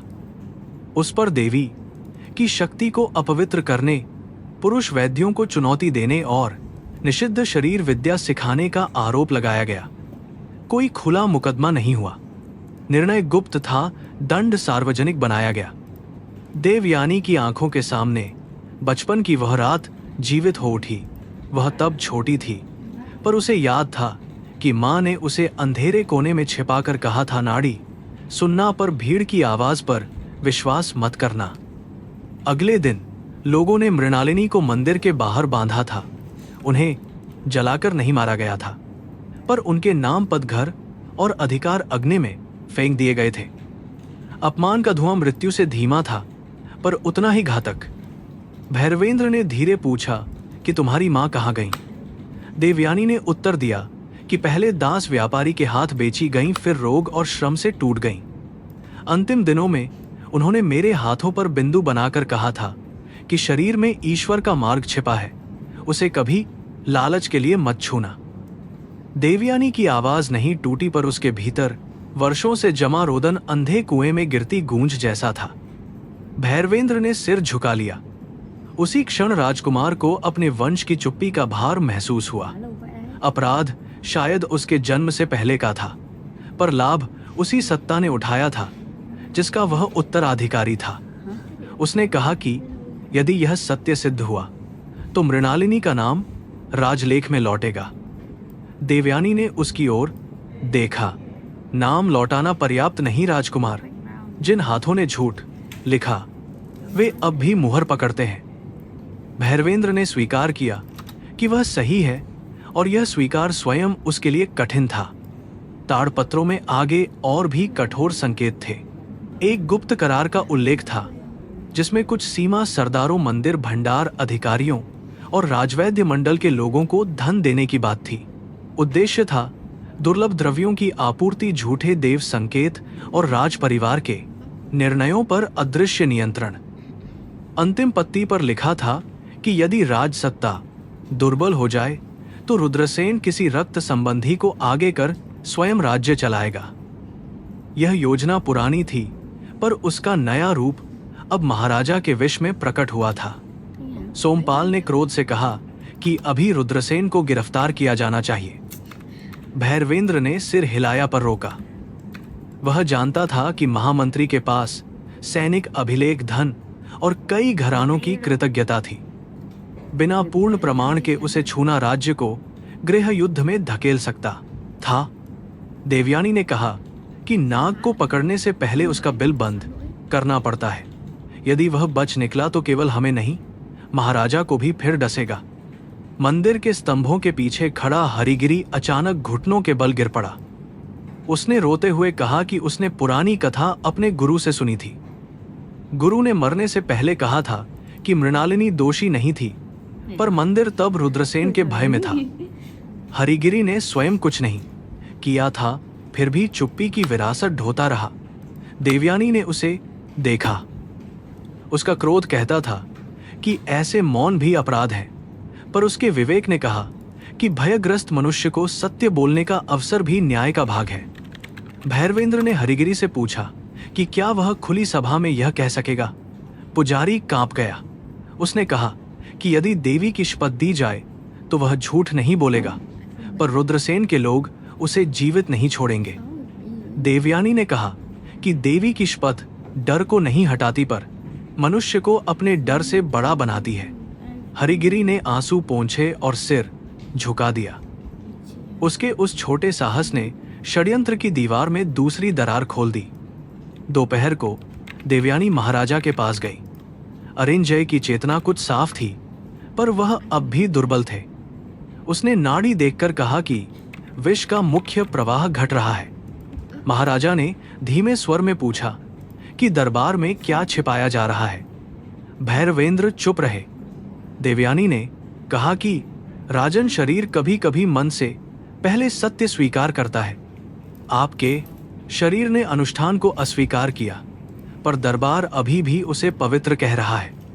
महाराजा की आंखों में अपमान और शोक साथ उभरे। महाराजा ने मृणालिनी का नाम सुना तो उनके होंठ कांपे। उन्होंने कहा कि उन्हें उस स्त्री का मामला याद है, पर तब प्रमाण उनके पिता के शासन से आए थे और रुद्रसेन ने उसे देवद्रोह बताया था। वे तब युवा थे और उन्होंने गहराई से प्रश्न नहीं किया। ये है दूर देवद्रोह बताया था। स्वीकारोक्ति देवयानी के हृदय में तीर की तरह लगी। उसके सामने वह राजा था जिसकी जान उसने बचाई थी, और वही वंश था जिसने उसकी मां का जीवन तोड़ा था। करुणा और रोष एक साथ उठे।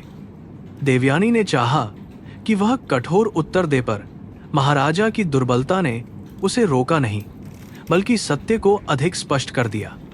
उसने कहा कि मौन भी निर्णय होता है राजन।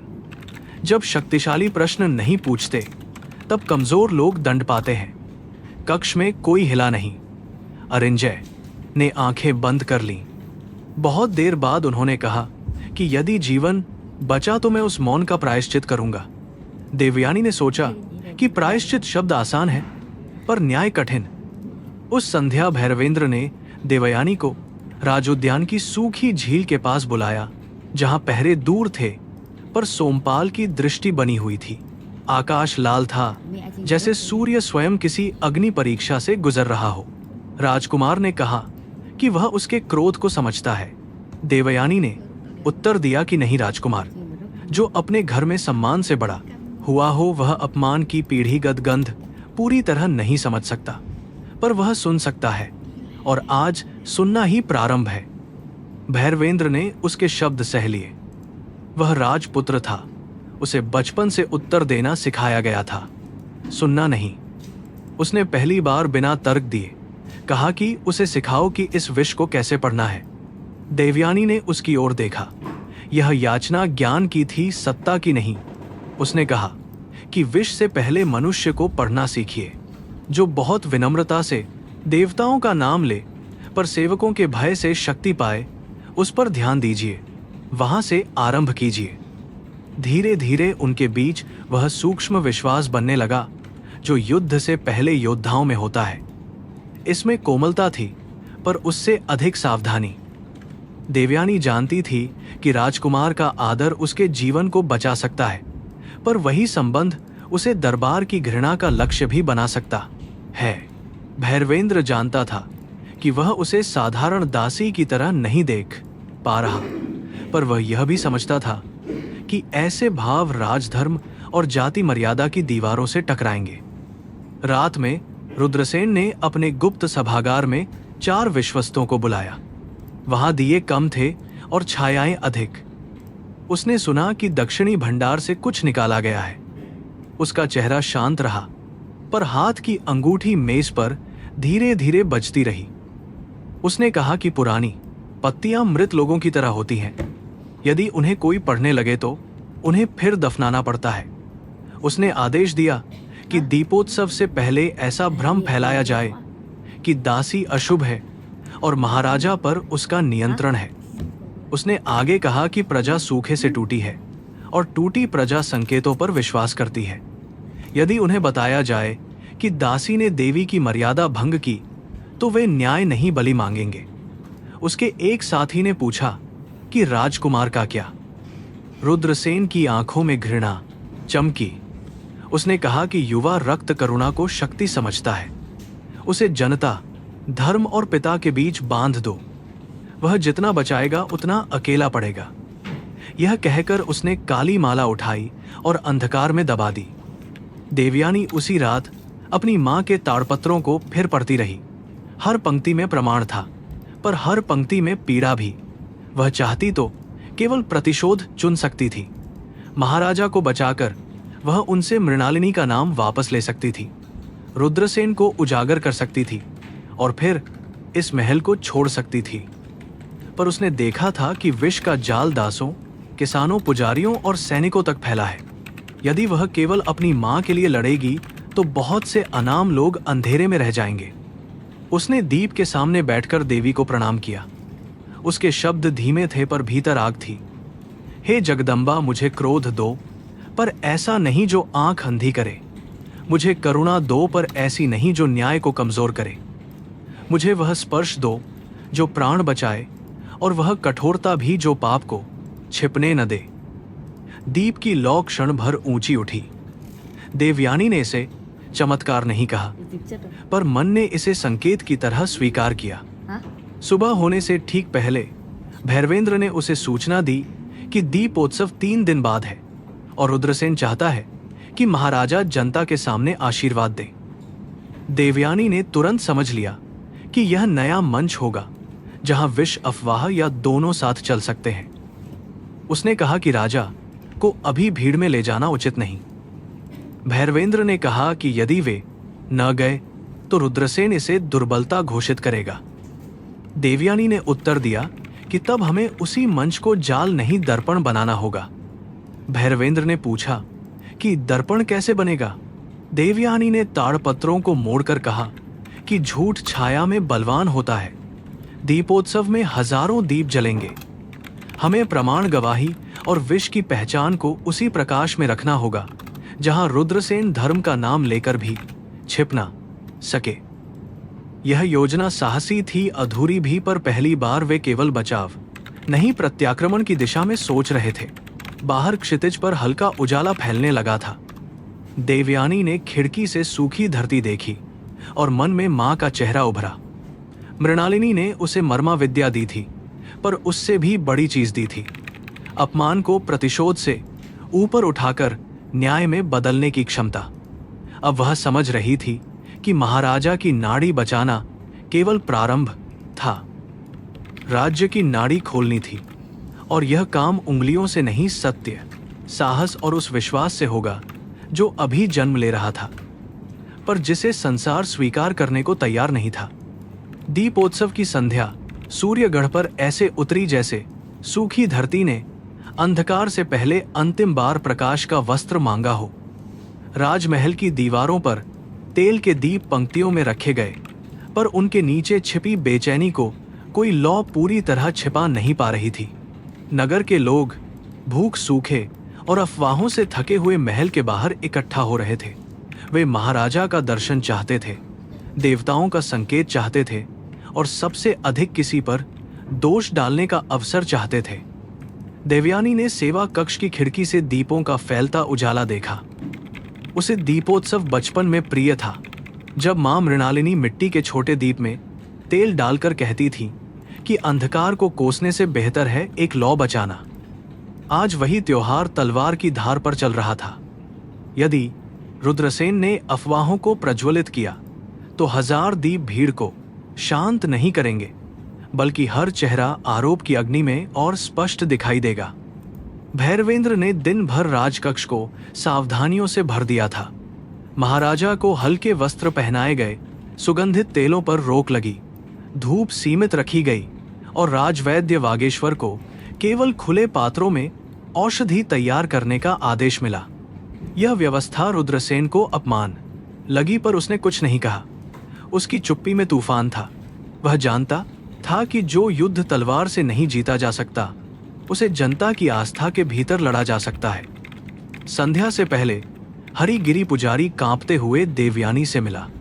उसने बताया कि देवी काली के मंदिर से कुछ राख गायब है और जल अभिषेक के लिए रखे 3 रजत कलशों को किसी ने देर रात छुआ था। देवयानी का चेहरा कठोर हो गया। उसने पूछा कि किसने पहरा दिया। हरिगिरी ने 2 नाम लिए, जिनमें से एक वागेश्वर का सहायक था, दूसरा महामंत्री के भंडार विभाग का सेवक था। यह सुनते ही देवयानी समझ गई कि नया विष सीधे शरीर पर नहीं, विश्वास पर चलाया जाएगा। महल के मध्य प्रांगण में एक विशाल वेदी बनाई गई थी, जहां महाराजा जनता के सामने दीप प्रज्वलित कर राज्य के पुनरुत्थान की प्रार्थना करने वाले थे। प्रथा के अनुसार वे पवित्र जल छिड़कते, माथे पर राख लगाते और जनता को अभय का वचन देते। देवयानी ने योजना समझी। यदि जल या राख में विष हुआ तो महाराजा फिर गिर सकते थे। यदि विष न भी हुआ तो किसी अशुभ संकेत से दासी पर दोष लगाया जा सकता था। भैरवेंद्र ने तुरंत जल बदलने का आदेश देना चाहा, पर देवयानी ने रोका। उसने कहा कि षड्यंत्रकारी को विश्वास रहना चाहिए कि उसका दांव चल रहा है। यदि हम सब बदल देंगे तो वह दूसरा मार्ग चुनेगा जिसे हम नहीं देख पाएंगे। राजकुमार ने पूछा कि फिर क्या किया जाए। देवयानी ने कहा कि 3 कलशों की परीक्षा जनता के सामने नहीं, पर समय से पहले करनी होगी और राख को छूने से पहले दीप की लौ से परखा जाएगा। सोमपाल ने गुप्त रूप से 2 विश्वस्त सैनिक भेजे। वे कलशों से 1 बूंद जल और राख का चुटकी भर भाग लेकर लौटे। देवयानी ने तेल दीप के ऊपर राख का कण रखा। राख सामान्य होती तो बस उड़ती, पर वह हल्की हरी झिलमिलाहट के साथ सिकुड़ गई।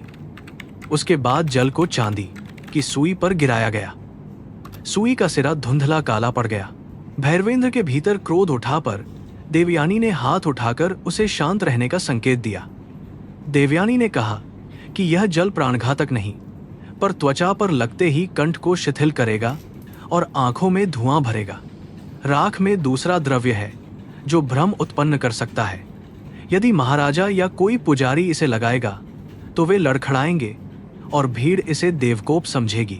फिर रुद्रसेन घोषणा करेगा कि दासी की अपवित्र विद्या से देवी क्रुद्ध हुई। भैरवेंद्र ने धीरे कहा कि वह जनता से भय पैदा करके न्याय को दबाना चाहता है। प्रांगण में भीड़ बढ़ती गई। बाहर नगर से आए लोग सूखे खेतों की धूल लिए खड़े थे। स्त्रियां बालकों को गोद में उठाए थीं, वृद्ध अपनी छड़ियों पर झुके थे और व्यापारी भीड़ की दिशा देखकर अपनी बात बदल रहे थे। कुछ लोग फुसफुसा रहे थे कि महाराजा को दासी ने बचाया। कुछ कह रहे थे कि उसी ने राजदेह पर निषिद्ध स्पर्श किया। अफवाहें दीप की लौ की तरह थी, हवा जिस ओर बहती वे उसी ओर झुक जाती। रुद्रसेन राजमंडप में अत्यंत संयत मुद्रा से खड़ा था। उसने आज गहरे नीले वस्त्र पहने थे, जिनकी किनारी पर चांदी के सूक्ष्म सूत्र चमकते थे। देवयानी ने उस रंग को देखा और मृत सेवक की मुट्ठी में मिले धागे को याद किया। वागीश्वर कुछ दूर खड़ा था, पर उसका सहायक बार बार राख पात्र की ओर देख रहा था।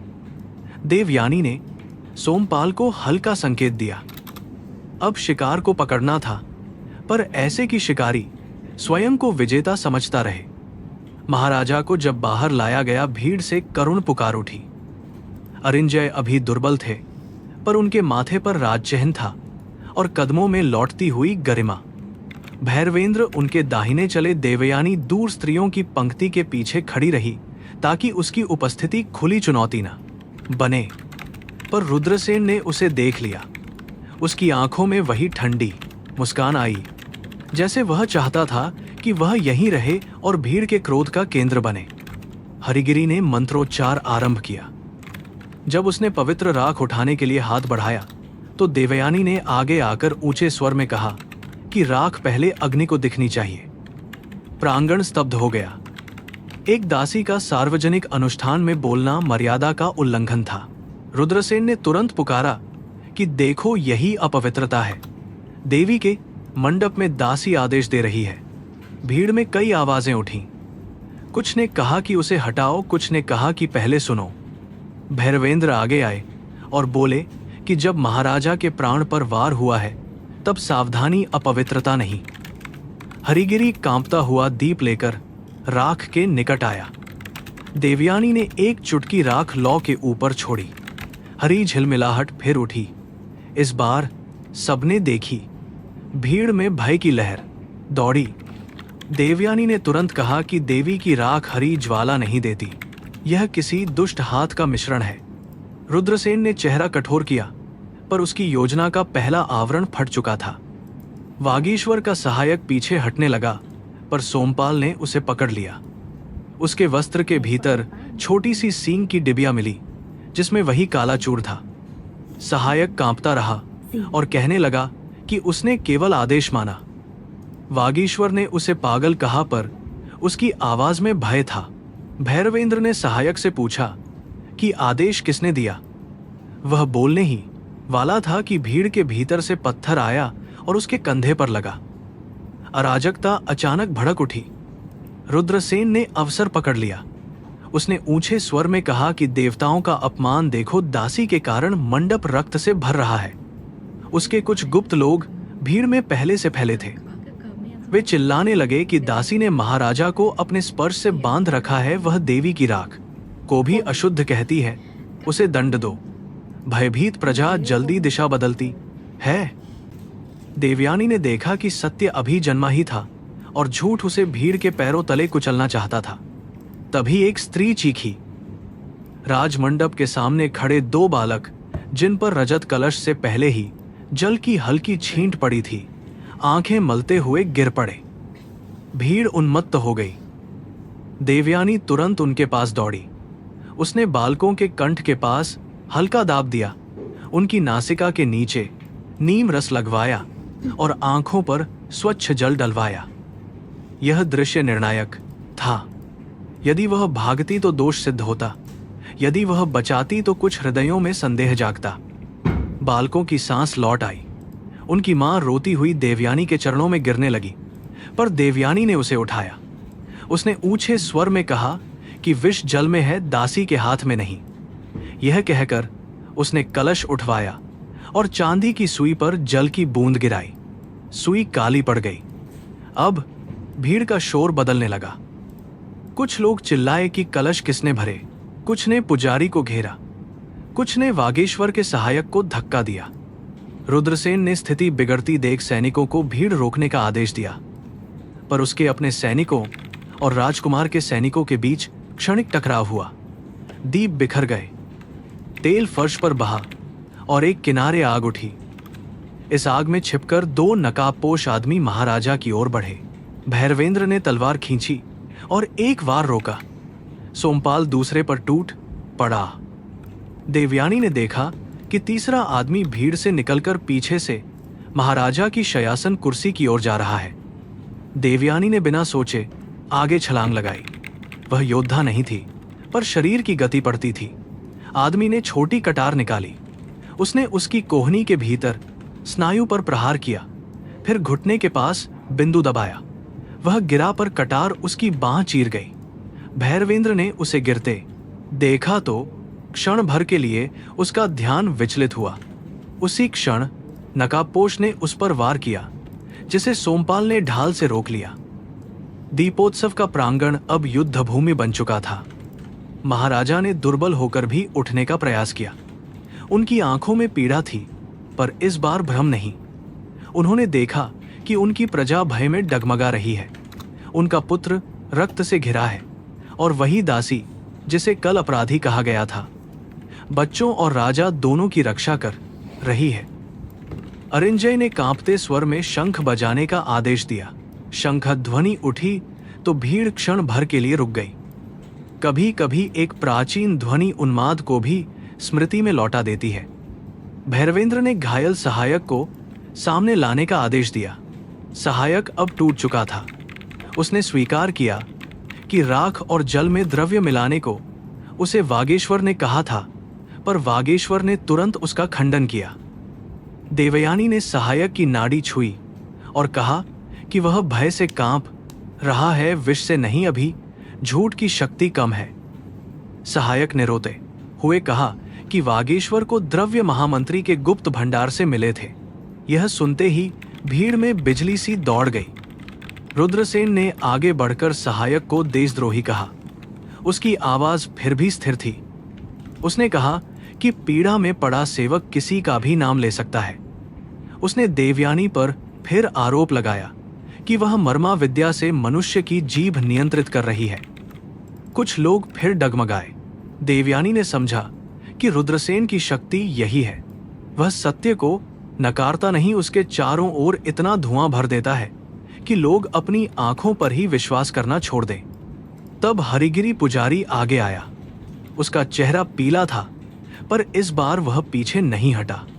उसने देवी की प्रतिमा की ओर मुख करके कहा कि वह शपथ लेकर कहता है, महायज्ञ से पहले महामंत्री के दूतों ने तेल कक्ष में प्रवेश किया था। उसने पुरानी मृणालिनी घटना की चुप्पी भी स्वीकार की। रुद्रसेन की आंखें पहली बार क्रोध से खुलीं। उसने कहा कि भयभीत पुजारी राजकुमार के दबाव में बोल रहा है, पर अब एक नहीं 3 आवाजें थीं। झूठ का भार बढ़ने लगा था। वागीश्वर ने भागने की कोशिश की। सोमपाल ने उसे पकड़ लिया। उसके औषधि पात्र में नागलता की गंध मिली और उसकी अंगूठी में छिपी छोटी नली से काला चूर्ण निकला। राजवैद्य का चेहरा टूट गया।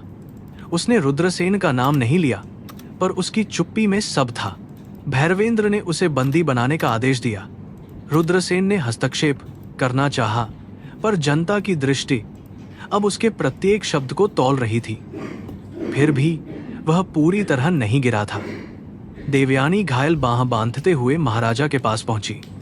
उसने धीमे कहा कि राजन, आज आपने देखा कि विष केवल पात्रों में नहीं, पदों में भी छिपा है।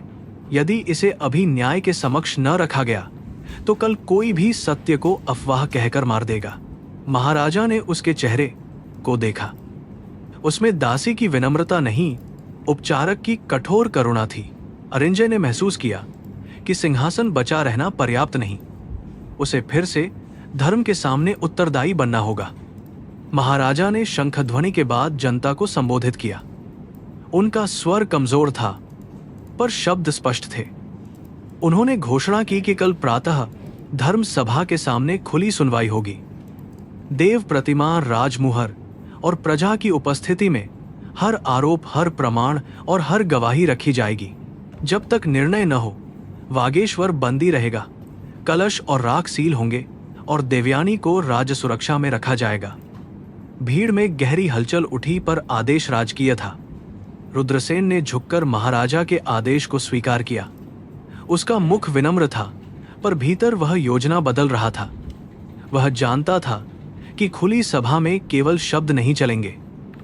उसे या तो प्रमाणों को नष्ट करना होगा या सभा को ऐसा भय दिखाना होगा कि निर्णय से पहले राज्य कांप उठे। उसने दूर खड़े अपने एक दूत को सूक्ष्म संकेत दिया। दूत भीड़ में विलीन हो गया। देवयानी ने वह संकेत देख लिया, पर अभी पकड़ने का अवसर नहीं था। रात गहराई तो दीपोत्सव का प्रकाश थका हुआ लगने लगा। प्रांगण में बिखरे दीप, राख, रक्त और जल की गंध मिलकर एक विचित्र यज्ञ का रूप ले रही थी। देवयानी राजकक्ष के बाहर बैठी थी, घाव पर औषधि लग चुकी थी। भैरवेंद्र उसके पास आया और बोला कि आज तुमने प्रजा को मृत्यु से नहीं, भ्रम से बचाया। देवयानी ने धीमे कहा कि भ्रम फिर लौटेगा। सत्य को एक बार दिखाना पर्याप्त नहीं, उसे सुबह तक जीवित रखना होगा। भैरवेंद्र ने उसकी बाह की ओर देखा। वह कुछ कहना चाहता था, शायद चिंता, शायद क्षमा, शायद वह भाव जिसे दोनों छिपाते थे, पर शब्द राजधर्म की दीवार से टकराकर लौट गए। उसने केवल कहा कि मैं तुम्हारी रक्षा करूंगा। देवयानी ने उत्तर दिया कि मेरी नहीं, प्रमाणों की रक्षा कीजिए। यदि प्रमाण मर गए तो मैं बचकर भी हार जाऊंगी। भैरवेंद्र ने सिर झुका दिया। वह समझ गया कि यह स्त्री अपने जीवन को लक्ष्य नहीं, साधन मानती है। आकाश में कहीं दूर बादलों की एक धुंधली रेखा दिखी, पर वर्षा अभी नहीं आई। महल ने लंबी रात के लिए अपने द्वार बंद किए, पर भीतर अनेक द्वार खुल चुके थे।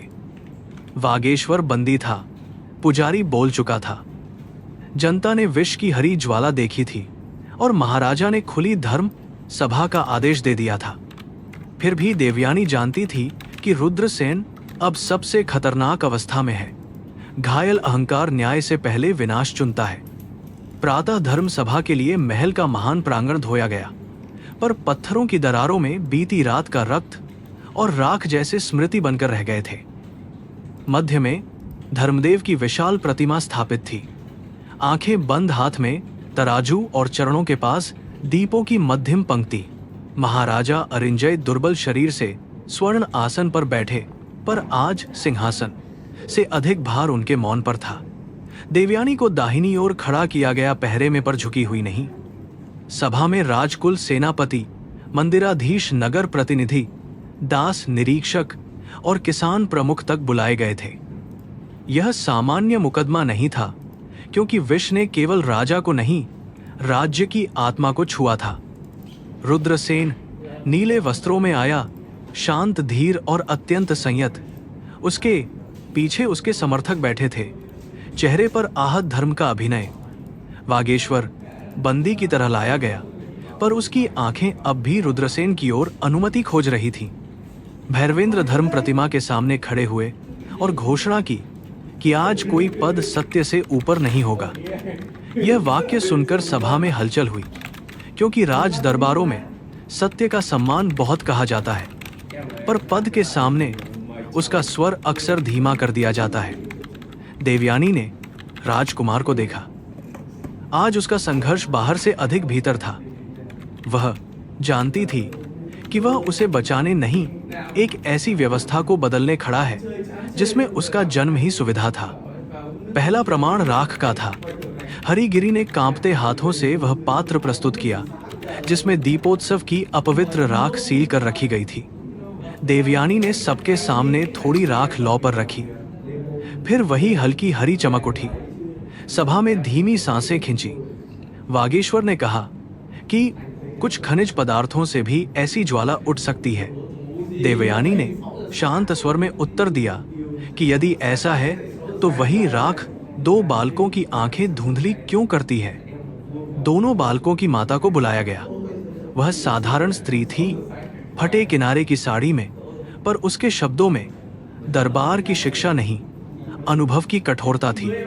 उसने बताया कि कलश का जल पड़ते ही बालक गिर पड़े और दासी ने उन्हें बचाया। रुद्रसेन ने उसे करुणा से देखा और पूछा कि भीड़, धुआं और भय में वह कैसे निश्चित है। स्त्री ने उत्तर दिया कि मां अपने बच्चे की सांस पहचानती है, मंत्री की तर्कशाला नहीं। सभा में कुछ सिर झुक गए। इसके बाद चांदी की सुई लाई गई, जिस पर विष जल डालते ही काला दाग बना था। देवयानी ने समझाया कि यह द्रव्य त्वचा से भीतर जाकर कंठ मार्ग को शिथिल करता है। उसने कोई चमत्कारी भाषा नहीं बोली, केवल लक्षण, प्रभाव और क्रम बताया। रुद्रसेन ने मुस्कुराकर कहा कि इतनी सूक्ष्म जानकारी उसी को हो सकती है जिसने यह विष बनाया हो। यह आक्रमण अपेक्षित था। देवयानी ने कहा कि जो आग बुझाना जानता है उसे आग लगाने वाला कहना आसान है, पर प्रमाण अलग बात है। वागीश्वर से प्रश्न किए गए। पहले उसने सब नकारा, फिर कहा कि उसके सहायक ने उसकी मुहर चुराई। सहायक को सामने लाया गया। वह भय से सूख चुका था। उसने स्वीकार किया कि राख और जल में द्रव्य मिलाने का आदेश वागीश्वर ने दिया था। वागीश्वर ने उसे दुष्ट कहा। तब सोमपाल ने उसकी अंगूठी में छिपी नली और औषधि पेटी से मिले काले चूर्ण को प्रस्तुत किया। वागेश्वर की दृष्टि रुद्रसेन की ओर भागी और वही दृष्टि अर्ध स्वीकार बन गई। रुद्रसेन ने उठकर कहा कि भय में फंसे व्यक्ति की आंखें जिस ओर देखती हैं वहां दोष नहीं सिद्ध होता। उसने वागीश्वर को लालची वैद्य सहायक को मूर्ख सेवक और देवयानी को चालाक दासी कहा, जिसने संयोग को अपने पक्ष में मोड़ लिया। उसके शब्द परिष्कृत थे और उनके भीतर वर्षों की दरबारी शक्ति बोलती थी। कई कुलीन फिर डगमगाए। देवयानी ने महसूस किया कि प्रमाण वस्तु होते हुए भी अकेले पर्याप्त नहीं होते, उन्हें समझने की नैतिक इच्छा भी चाहिए। तब ताड़पत्र प्रस्तुत किए गए। भैरवेंद्र ने घोषणा की कि ये दक्षिणी भंडार में छिपे मिले और उनमें निषिद्ध द्रव्यों, मंदिर भंडार और पुरानी मृणालिनी घटना का उल्लेख है। देवयानी की छाती में श्वास भारी हुई। उसकी मां का नाम इतने वर्षों बाद खुले दरबार में सुनाई दिया। यह क्षण व्यक्तिगत था, पर वह रो नहीं सकती थी। यदि वह केवल पुत्री बनती तो रुद्रसेन उसे भावुक और अविश्वसनीय कहकर छोटा कर देता। उसे साक्षी भी रहना था। हरिगिरी ने देवी की शपथ लेकर कहा कि उसके गुरु ने मृणालिनी की निर्दोषता का संकेत छोड़ा था। उसने स्वीकार किया कि मंदिर ने भय से मौन रखा। सभा में असंतोष उठा, क्योंकि पवित्र संस्थाएं जब स्वयं को निर्दोष बताती हैं तो लोग उन्हें मानना चाहते हैं। रुद्रसेन ने तुरंत कहा कि मृत गुरु डरे पुजारी और अधजले पत्ते किसी जीवित महामंत्री को दोषी नहीं ठहरा सकते। उसने ताड़पत्रों की लिखावट पर प्रश्न उठाया और कहा कि दासी अपनी मां के नाम से कथा गढ़ रही है। भैरवेंद्र ने तब महाराजा की ओर देखा। अरिंजन ने कठिनाई से बोलना शुरू किया।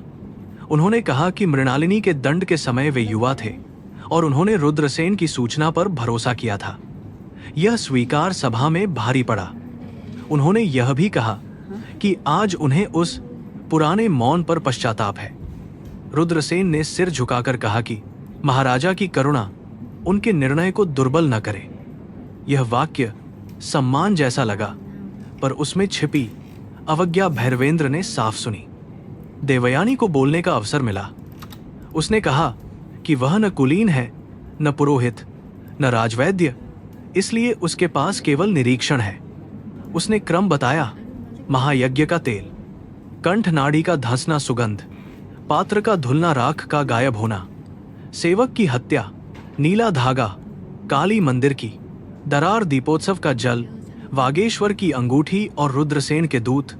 उसने कोई ऊंची शपथ नहीं ली। उसने घटनाओं को ऐसे रखा जैसे वैद्य हड्डियों को सही क्रम में बैठाता है। सभा में पहली बार रुद्रसेन के समर्थक भी पूरी तरह स्थिर नहीं रहे, पर वह अभी पराजित नहीं था। उसने देवयानी से पूछा कि यदि उसका मन न्यायपूर्ण है तो उसने महाराजा को तुरंत यह क्यों न बताया कि उसकी मां पर अन्याय हुआ था। देवयानी ने उत्तर दिया कि दासी का सत्य पहले दरवाजे पर मरता है, फिर सभा में प्रवेश पाता है। मैंने राजा को बचाया क्योंकि प्राण बचाना मेरा धर्म था, पर प्राण बचाकर मौन रहना मेरी मां के प्रति अधर्म होता। रुद्रसेन ने अब जाति और मर्यादा का अस्त्र उठाया। उसने कहा कि यदि दासियां राजशरीर छुएंगी, पुजारियों से प्रश्न करेंगी और राजकुमारों को निर्देश देंगी तो राज्य व्यवस्था कैसे बचेगी। यह वाक्य सभा के उस भाग में गूंजा जहां अधिकार जन्म से मिलता था। भैरवेंद्र आगे आए। उन्होंने कहा कि व्यवस्था वह नहीं जो अपराधी को बचाए और मर्यादा वह नहीं जो उपचारक के हाथ काट दे। यदि जन्म ही सत्य का माप है तो धर्म प्रतिमा की तराजू व्यर्थ है। यह सार्वजनिक घोषणा थी। कई चेहरों पर अविश्वास उभरा। भैरवेंद्र ने पहली बार खुले दरबार में देवयानी के ज्ञान को मान्यता दी थी। रुद्रसेन ने इसे तुरंत पकड़ लिया और कहा कि राजकुमार दासी के मोह में राजधर्म भूल रहे हैं। हवा जम गई। देवयानी का चेहरा निर्विकार रहा, पर भीतर लज्जा, क्रोध और भय की मिश्रित लहर उठी। भैरवेंद्र ने तलवार नहीं खींची, आवाज भी ऊंची नहीं की। उसने कहा कि न्याय को मोह कहने वाला मनुष्य अपने अपराध से बड़ा भय प्रकट करता है। सोमपाल ने तब नीले धागे का प्रमाण प्रस्तुत किया जो मृत सेवक की मुट्ठी से मिला था। रुद्रसेन ने हंसकर कहा कि महल में नीला वस्त्र असंख्य लोग पहनते हैं। तभी एक वृद्ध वस्त्रकार को बुलाया गया। उसने बताया कि महामंत्री के निजी दूतों के वस्त्र में चांदी की दोहरी किनारी होती है, वैसी ही सूक्ष्म बुनावट उस धागे में है। रुद्रसेन ने वस्त्रकार को खरीदा हुआ कहा, पर उसकी आवाज में अब पहली बार हल्का खुरदुरापन आया। सभा लगभग निर्णायक मोड़ पर थी कि बाहर से घबराए हुए नगाड़े की ध्वनि उठी।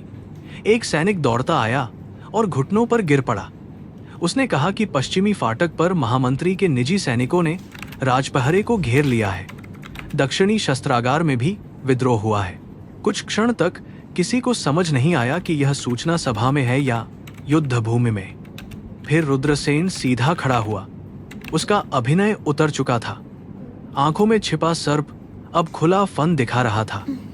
उसने कहा कि जब राजा दुर्बल, राजकुमार भ्रमित और दरबार दासी के हाथों अपमानित हो, तब राज्य को नया संरक्षक चाहिए। उसके समर्थक सैनिकों ने सभा के द्वारों पर हथियार खींच लिए। भीड़ चीख उठी। भैरवेंद्र ने महाराजा के आगे आकर तलवार निकाली। सोमपाल ने अपने सैनिकों को संकेत दिया। धर्म सभा एक पल में न्यायालय से रणभूमि बन गई। देवयानी ने देखा कि रुद्रसेन ने मुकदमा जीतने नहीं, समय खरीदने का प्रयत्न किया था। वागीश्वर ने भागने की कोशिश की, पर एक विद्रोही सैनिक ने उसे ही धक्का दे दिया। वह समझ गया कि अब वह उपयोगी नहीं रहा। सहायक रोता हुआ स्तंभ के पीछे छिप गया।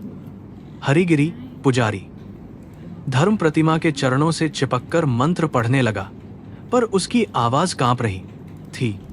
देवयानी महाराजा के पास पहुंची। अरिंजय की श्वास तेज हो रही थी। भय और शोर से उनका विष फिर हलचल कर सकता था। उसने कंठ बिंदु पर हल्का दाब दिया और कहा कि अभी शांत रहना भी युद्ध है। रुद्रसेन ने 2 सैनिकों को संकेत किया। वे सीधे महाराजा की ओर बढ़े, पर भैरवेंद्र ने पहला वार रोका और दूसरे को पीछे धकेला। सोमपाल ने अपने दल के साथ मार्ग बनाया। देवयानी ने देखा कि रुद्रसेन स्वयं पीछे हटते हुए सभा के उत्तर द्वार की ओर जा रहा है। यह भागना नहीं था, वह किसी दूसरे स्थान पर योजना का अंतिम भाग चलाने जा रहा था। उसने भैरवेंद्र से कहा कि महामंत्री को पकड़ना अभी संभव नहीं, पहले महाराजा को सुरक्षित निकालना होगा। भैरवेंद्र ने क्षण भर विरोध करना चाहा, क्योंकि हर योद्धा शत्रु के खुलते चेहरे पर वार करना चाहता है, पर उसने देवयानी की आंखों में गणना देखी। उसने महाराजा को उठाने का आदेश दिया। कुछ विश्वस्त सैनिकों ने आसन सहित उन्हें घेरा। बाहर विद्रोह की ध्वनि बढ़ती गई। धुएं, चीखों और लोहे की टकराहट के बीच देवयानी ने धरती पर गिरा एक ताड़पत्र उठा लिया। उस पर उसकी मां की लिखावट थी। न्याय अभी पूर्ण नहीं हुआ था, पर प्रमाण फिर अंधेरे में खोने नहीं दिए जा सकते थे। सभा के पीछे का गुप्त मार्ग केवल राज परिवार और पुराने सेवकों को ज्ञात था। सोमपाल ने पत्थर की दीवार में छिपा कुंडा खोला। महाराजा, भैरवेंद्र, देवयानी और चुनिंदा सैनिक भीतर उतरे। मार्ग संकरा था। दीवारों पर नमी थी और ऊपर से तलवारों की ध्वनि धुंधली पड़ती जा रही थी। अरिंजय ने टूटे स्वर में पूछा कि राज्य उनके सामने टूट रहा है क्या? देवयानी ने कहा कि जो भीतर से सड़ चुका हो वह टूटकर ही फिर जुड़ सकता है। गुप्त मार्ग से निकलते समय एक घायल सैनिक पीछे से आया और बोला कि रुद्रसेन ने उत्तर प्राचीर पर अपने ध्वज फहरा दिए हैं। उसने यह भी कहा कि एक अज्ञात राजवंशी संभवतः दूर का संबंधी महल में प्रवेश कराया गया है। भैरवेंद्र ने समझ लिया कि यही बृहत योजना थी। महाराजा को अक्षम सिद्ध कर, सभा को अराजक दिखाकर रुद्रसेन किसी कठपुतली को आगे करेगा। फिर वह धर्म, सुरक्षा और व्यवस्था के नाम पर वास्तविक सत्ता हथिया लेगा। देवयानी ने अपने घाव की पट्टी कस ली। उसके हाथ पर रक्त फिर रिस रहा था, पर उसकी दृष्टि अचल थी।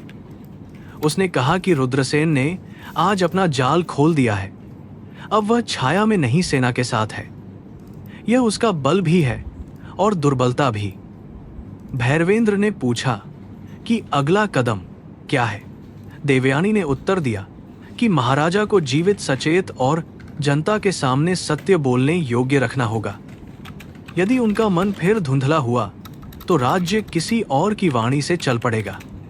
मार्ग के अंत में शिव मंदिर की पुरानी सीढ़ियां थीं जिन पर शैवाल जमा था। ऊपर गर्भगृह की दिशा से घंटा बज रहा था, धीमा पर अडिग। वे कुछ समय के लिए वहां रुके। महाराजा को पत्थर के आसन पर टिकाया गया। भैरवेंद्र ने बाहर की स्थिति जानने सैनिक भेजे। देवयानी ने शिवलिंग पर चढ़ते जल को देखा।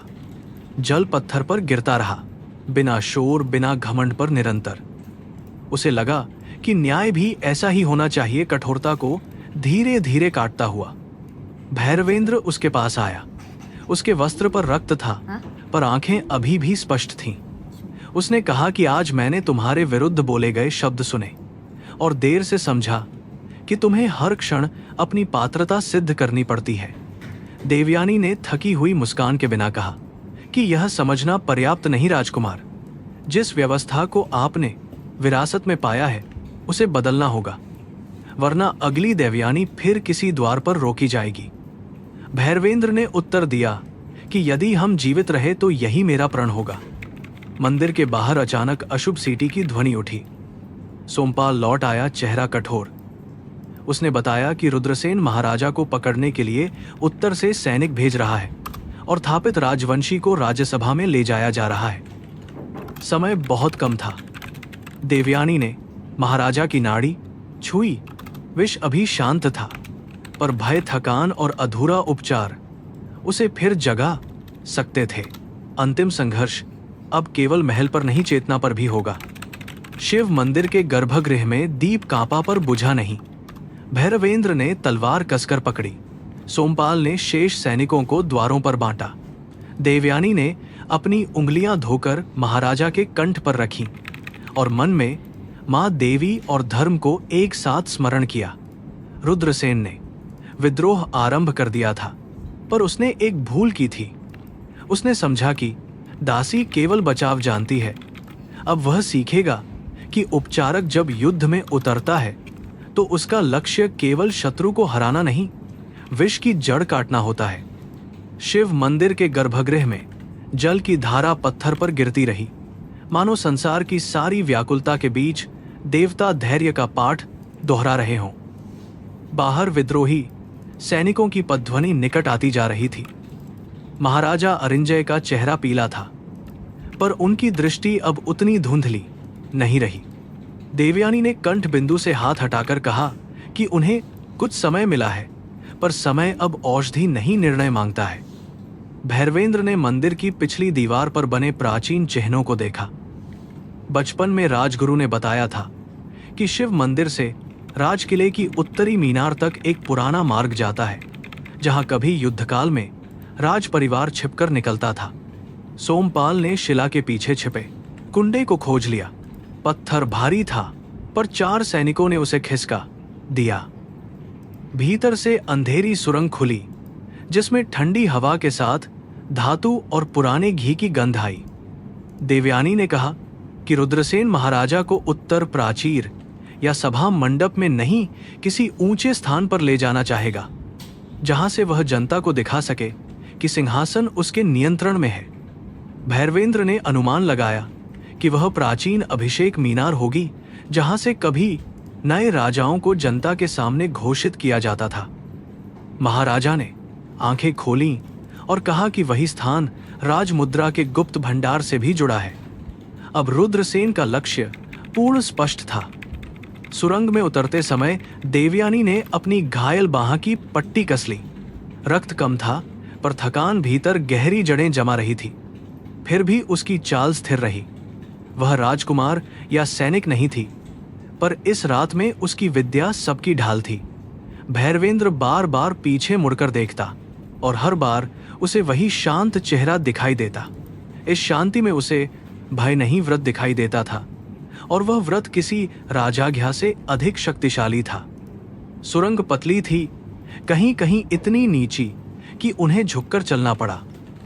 दीवारों पर पुरानी कथाएं उकेरी थीं, समुद्र मंथन नटराज, दुर्गा का महिषासुर वध और विष पीते नीलकंठ शिव। देवयानी उस चित्र के आगे एक क्षण रुकी। उसने सोचा कि देवता ने विष गले में रोका था, भीतर नहीं उतरने दिया। शायद यही उपचार का गूढ़ नियम था। पाप को पहचानो, उसे निगलो मत, और उसे शरीर के हृदय तक पहुंचने से रोक दो। ऊपर मीनार की ओर जाने वाली सीढ़ियों पर पहुंचते ही सोमपाल ने संकेत किया कि आगे पहरा है। 2 विद्रोही सैनिक दीप लेकर खड़े थे। भैरवेंद्र ने तलवार निकाली, पर देवयानी ने हाथ रोका। उसने दीवार से एक सूखा पत्थर उठाकर दूर फेंका। ध्वनि हुई, सैनिक मुड़े, और सोमपाल ने पहला सैनिक दबोच लिया। देवयानी ने दूसरे की गर्दन के नीचे स्नायु दबाया। वह बिना चीखे गिर पड़ा। युद्ध में मौन कभी कभी तलवार से अधिक उपयोगी होता है। मीनार के नीचे का कक्ष खुला था। वहां रुद्रसेन के सैनिकों ने राजमुद्रा, अभिषेक, जल और सोने की पट्टिका तैयार रखी थी।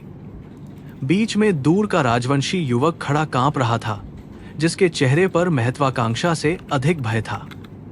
रुद्रसेन उसे समझा रहा था कि जब प्रजा राजवाणी सुन लेगी तब कोई वंशावली पर प्रश्न नहीं करेगा। उसके निकट एक काला पात्र रखा था। देवयानी ने उस पात्र की गंध दूर से पहचान ली। विष नाड़ी का अंतिम मिश्रण। भैरवेंद्र आगे बढ़ना चाहते थे, पर देवयानी ने फुसफुसाकर कहा कि अभी नहीं, रुद्रसेन को स्वयं बोलने दो। कुछ ही क्षण में सत्य उसके मुख से निकलेगा, क्योंकि विजय का भ्रम मनुष्य से सबसे सावधान शब्द भी छीन लेता है। वे छाया में रहे। रुद्रसेन ने युवक से कहा कि महाराजा को आधे प्रहर में लाया जाएगा। उनकी चेतना धुंधली होगी और वे उसी पट्टिका पर अंगूठा रखेंगे। फिर राज्य को नया संरक्षक मिलेगा और प्रजा इसे देव इच्छा मानेगी। महाराजा ने यह सब सुना। उनकी आंखों में अपमान की आग जल उठी, पर शरीर अभी दुर्बल था। देवयानी ने उनके हाथ पर दबाव रखकर चेताया कि क्रोध से विष फिर जागेगा। रुद्रसेन का दूत भीतर आया और बोला कि शिव मंदिर की दिशा से कोई नहीं मिला। रुद्रसेन ने हंसकर कहा कि दासी की विद्या केवल देह बचा सकती है, राजकाज नहीं। ये वाक्य सुनकर भैरवेंद्र की मुट्ठी कसी पर देवयानी की दृष्टि और शांत हो गई। अब पर्दा उठना था। सोमपाल ने अपने सैनिकों को 3 दिशाओं में बांटा। भैरवेंद्र ने संकेत मिलते ही आगे कदम रखा और ऊंचे स्वर में कहा कि राजकाज द्रोह से नहीं चलेगा। कक्ष में शोर फटा। विद्रोही सैनिक हथियारों की ओर झपटे। रुद्रसेन एक क्षण के लिए ठिठका, फिर तुरंत संयत हो गया।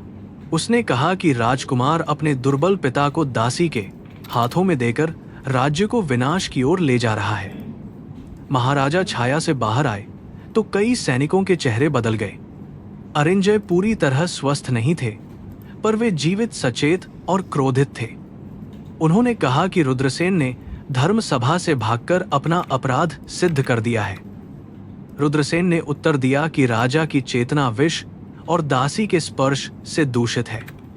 उसने अपने सैनिकों को आदेश दिया कि महाराजा को सुरक्षित करो। यह शब्द सुनने में रक्षा जैसा था, अर्थ में बंदी बनाना। भैरवेंद्र ने तलवार उठाई।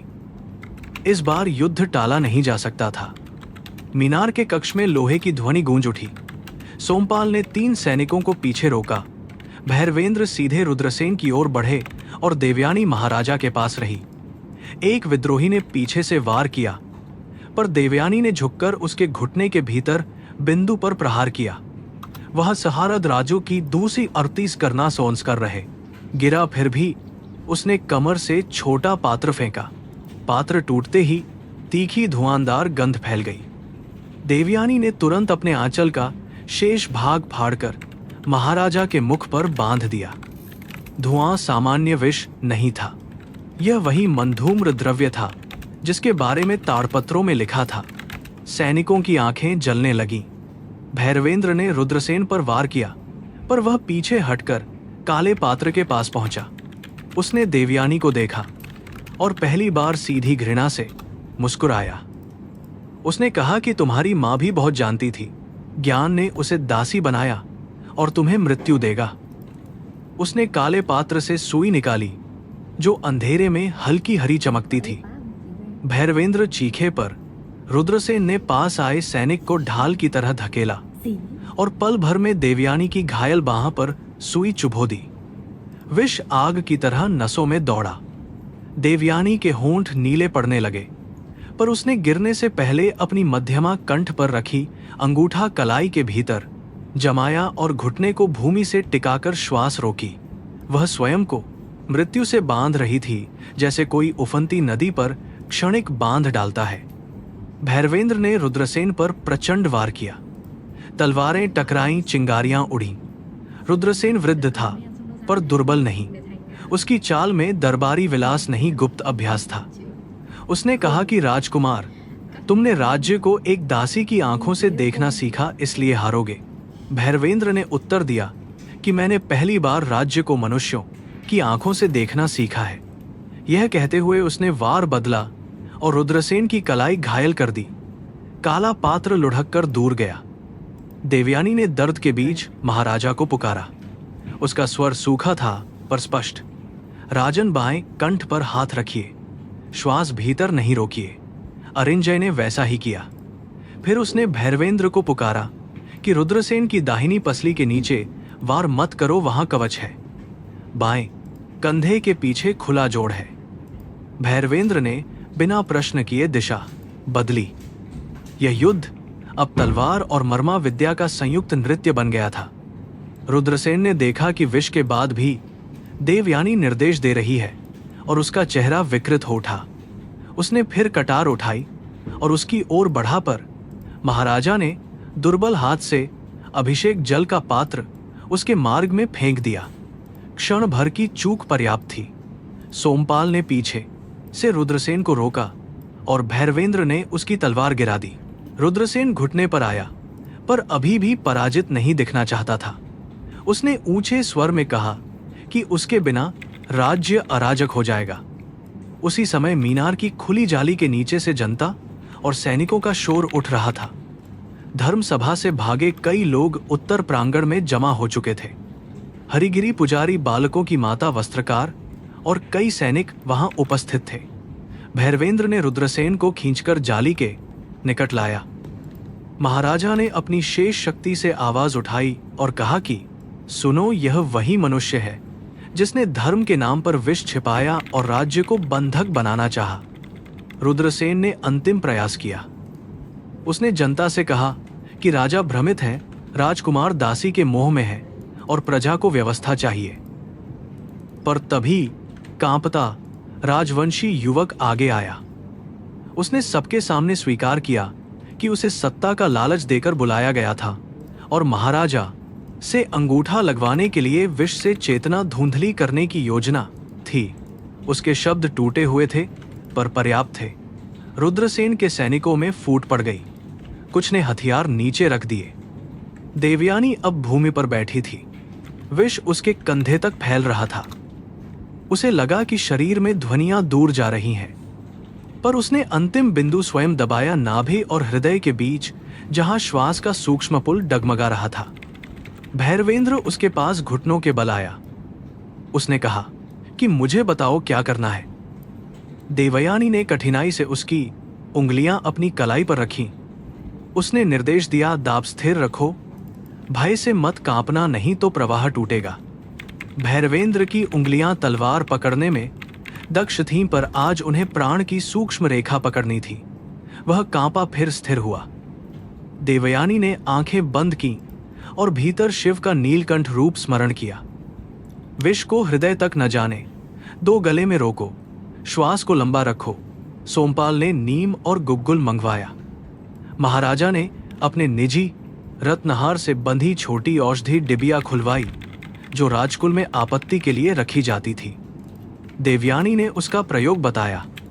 धीरे धीरे उसके होंठों का नीला रंग कम हुआ, पर शरीर शिथिल रहा। भैरवेंद्र ने पहली बार युद्ध भूमि में ऐसी असहायता महसूस की। शत्रु सामने बधा था, सेना झुक रही थी, राज्य बचता दिख रहा था, पर वह स्त्री जिसने सबकी नाड़ी बचाई थी, अब उसकी उंगलियों के नीचे जीवन से बंधी थी। उसने धीमे कहा कि तुमने मुझे राज्य देखना सिखाया है, अब लौटो। देवयानी ने आंखें खोले बिना कहा कि आदेश मत दीजिए, सही दाब रखिए। यह सुनकर महाराजा के चेहरे पर थकी मुस्कान आई और भैरवेंद्र की आंखें भीग गईं, पर हाथ नहीं कांपा। कुछ देर बाद देवयानी ने लंबी श्वास ली। यह श्वास छोटी विजय थी, पर निर्णायक। बाहर रुद्रसेन के सैनिकों ने हथियार डालने शुरू कर दी। सोमपाल ने महामंत्री को बांध दिया। जब रुद्रसेन को नीचे ले जाया गया, वह अब भी कहता रहा कि राज्य कृतज्ञ है, पर किसी ने उत्तर नहीं दिया। सबसे कठोर दंड कभी कभी यही होता है कि भयभीत लोग अब भयभीत न रहें। दोपहर तक विद्रोह दब चुका था। उत्तर प्राचीर से नीला ध्वज उतारा गया और राजध्वज पुनः फहरा दिया गया। धर्मसभा फिर उसी प्रांगण में बैठी, पर इस बार रुद्रसेन बंदी था। महाराजा ने सार्वजनिक घोषणा की कि रुद्रसेन वागेश्वर और उनके प्रमुख सहयोगियों को राजद्रोह, विषप्रयोग, प्रमाण नष्ट करने और निर्दोषों पर झूठे अपराध गढ़ने का दोषी माना जाएगा। अंतिम दंड धर्म परिषद और राजन्य सभा की संयुक्त विधि से दिया जाएगा, ताकि न्याय प्रतिशोध न लगे पर दुर्बल भी न हो। महाराजा ने मृणालिनी का नाम राजलेख में लौटाने का आदेश दिया। उन्हें देवी मंदिर की वैद्य सेविका और निर्दोष घोषित किया गया। उनके नाम पर एक औषधि गृह स्थापित होगा, जहां दास, स्त्री, किसान और सैनिक बिना भेद उपचार पा सकेंगे। देवयानी ने यह सुनकर आंखें झुका लीं। उसके भीतर आनंद नहीं, गहरा शोक उठा, क्योंकि न्याय देर से आया था, पर देर से आया सत्य भी आने वाली पीढ़ियों के लिए दीप बन सकता है। इसके बाद अरिंजय ने एक और आदेश दिया। राजमहल की दासी व्यवस्था की समीक्षा होगी। हणदास्ता में बंधे लोगों को न्यायालय में अपनी बात कहने का अधिकार मिलेगा और किसी भी उपचारक को जन्म के कारण राज चिकित्सा से बाहर नहीं रखा जाएगा। यह घोषणा सुनकर कुलीनों में असंतोष उठा, पर महाराजा ने कहा कि जिस व्यवस्था ने अपराध छिपाया वह स्वयं जांच से ऊपर नहीं रह सकती। भैरवेंद्र ने खुलकर इस निर्णय का समर्थन किया। देवयानी ने तब जाना कि शब्द अब शपथ बनने लगे हैं। कुछ सप्ताह बाद वर्षा आई। पहले हल्की बूंदें पड़ी, फिर सूखी धरती ने उन्हें ऐसे ग्रहण किया जैसे लंबी तपस्या के बाद प्रसाद मिला हो। सूर्यगढ़ के खेतों में धूल बैठी, कुओं में जल की गंध लौटी और महल की दीवारों से विष की स्मृति धीरे धीरे धुलने लगी। देवयानी अब कारागार की बंदी नहीं थी। वह मृणालिनी औषधि गृह की प्रधान उपचारिका थी, पर उसके वस्त्र अभी भी सरल थे। उसने शक्ति को आभूषण नहीं, उत्तरदायित्व माना। भैरवेंद्र अक्सर औषधि गृह आता, कभी सैनिकों की चोट देखने, कभी महाराजा की नाड़ी का समाचार लेने और कभी केवल उस मौन में खड़े रहने जहां शब्द अनावश्यक हो जाते थे। उनके बीच प्रेम था, पर वह शीघ्र घोषणा का उन्माद नहीं था। उसमें युद्ध, क्षण सम्मान और सामाजिक दीवारों की कठोर समझ थी। एक दिन वर्षा के बाद उसने कहा कि यदि कभी तुम मेरे साथ चलना स्वीकार करो तो वह दया या कृपा से नहीं, समान पद से होगा। देवयानी ने मिट्टी में उगे नए अंकुरों को देखा। उसने उत्तर दिया कि समान पथ पर चलने के लिए दोनों को अपने अपने पांव की बेड़ियां पहचाननी होंगी। तुम राजकुमार हो, तुम्हारी बेड़ी पर सोना चढ़ा है। मैं दासी रही हूं, मेरी बेड़ी पर जंग है, पर दोनों बेड़ियां तोड़नी होंगी। भैरवेंद्र ने सिर झुकाकर कहा कि वह प्रतीक्षा करेगा, पर निष्क्रिय नहीं। देवयानी ने पहली बार बिना भय के उसकी ओर मुस्कुराकर देखा। महाराजा अरिंजय ने अंतिम वर्षों में स्वयं को अधिक कठोर प्रश्नों के सामने रखा। उन्होंने धर्म सभा को स्थायी अधिकार दिए, मंदिर भंडारों की जांच आरंभ कराई और मृणालिनी के प्रकरण को राज शिक्षा में शामिल किया, ताकि भाभी राजकुमार जाने कि मौन भी अपराध बन सकता है। रुद्रसेन का नाम भय की कथा रह गया, पर देवयानी का नाम उपचार, साहस और सत्य की कथा बन गया। लोग कहते थे कि उसने राजा की नाड़ी बचाई, पर पुराने लोग जोड़ते कि उसने राज्य की नाड़ी भी खोल दी। वर्षों बाद काली मंदिर के प्रांगण में जब नई वैद्य कन्याओं को दीक्षा दी गई, देवयानी ने उनके हाथों पर छोटे बिंदु बनाए। उसने कहा कि यह विद्या किसी को नियंत्रित करने के लिए नहीं, प्राण का सम्मान करने के लिए है। शिव ने विष पीकर संसार बचाया, पर मनुष्य का धर्म है कि विष को जन्म लेने से रोके। दीप की लौ ऊंची उठी और बाहर वर्षा धूप में चमक रही थी। सूर्य गढ़ में न्यायपूर्ण नहीं था, पर अब वह चल पड़ा था।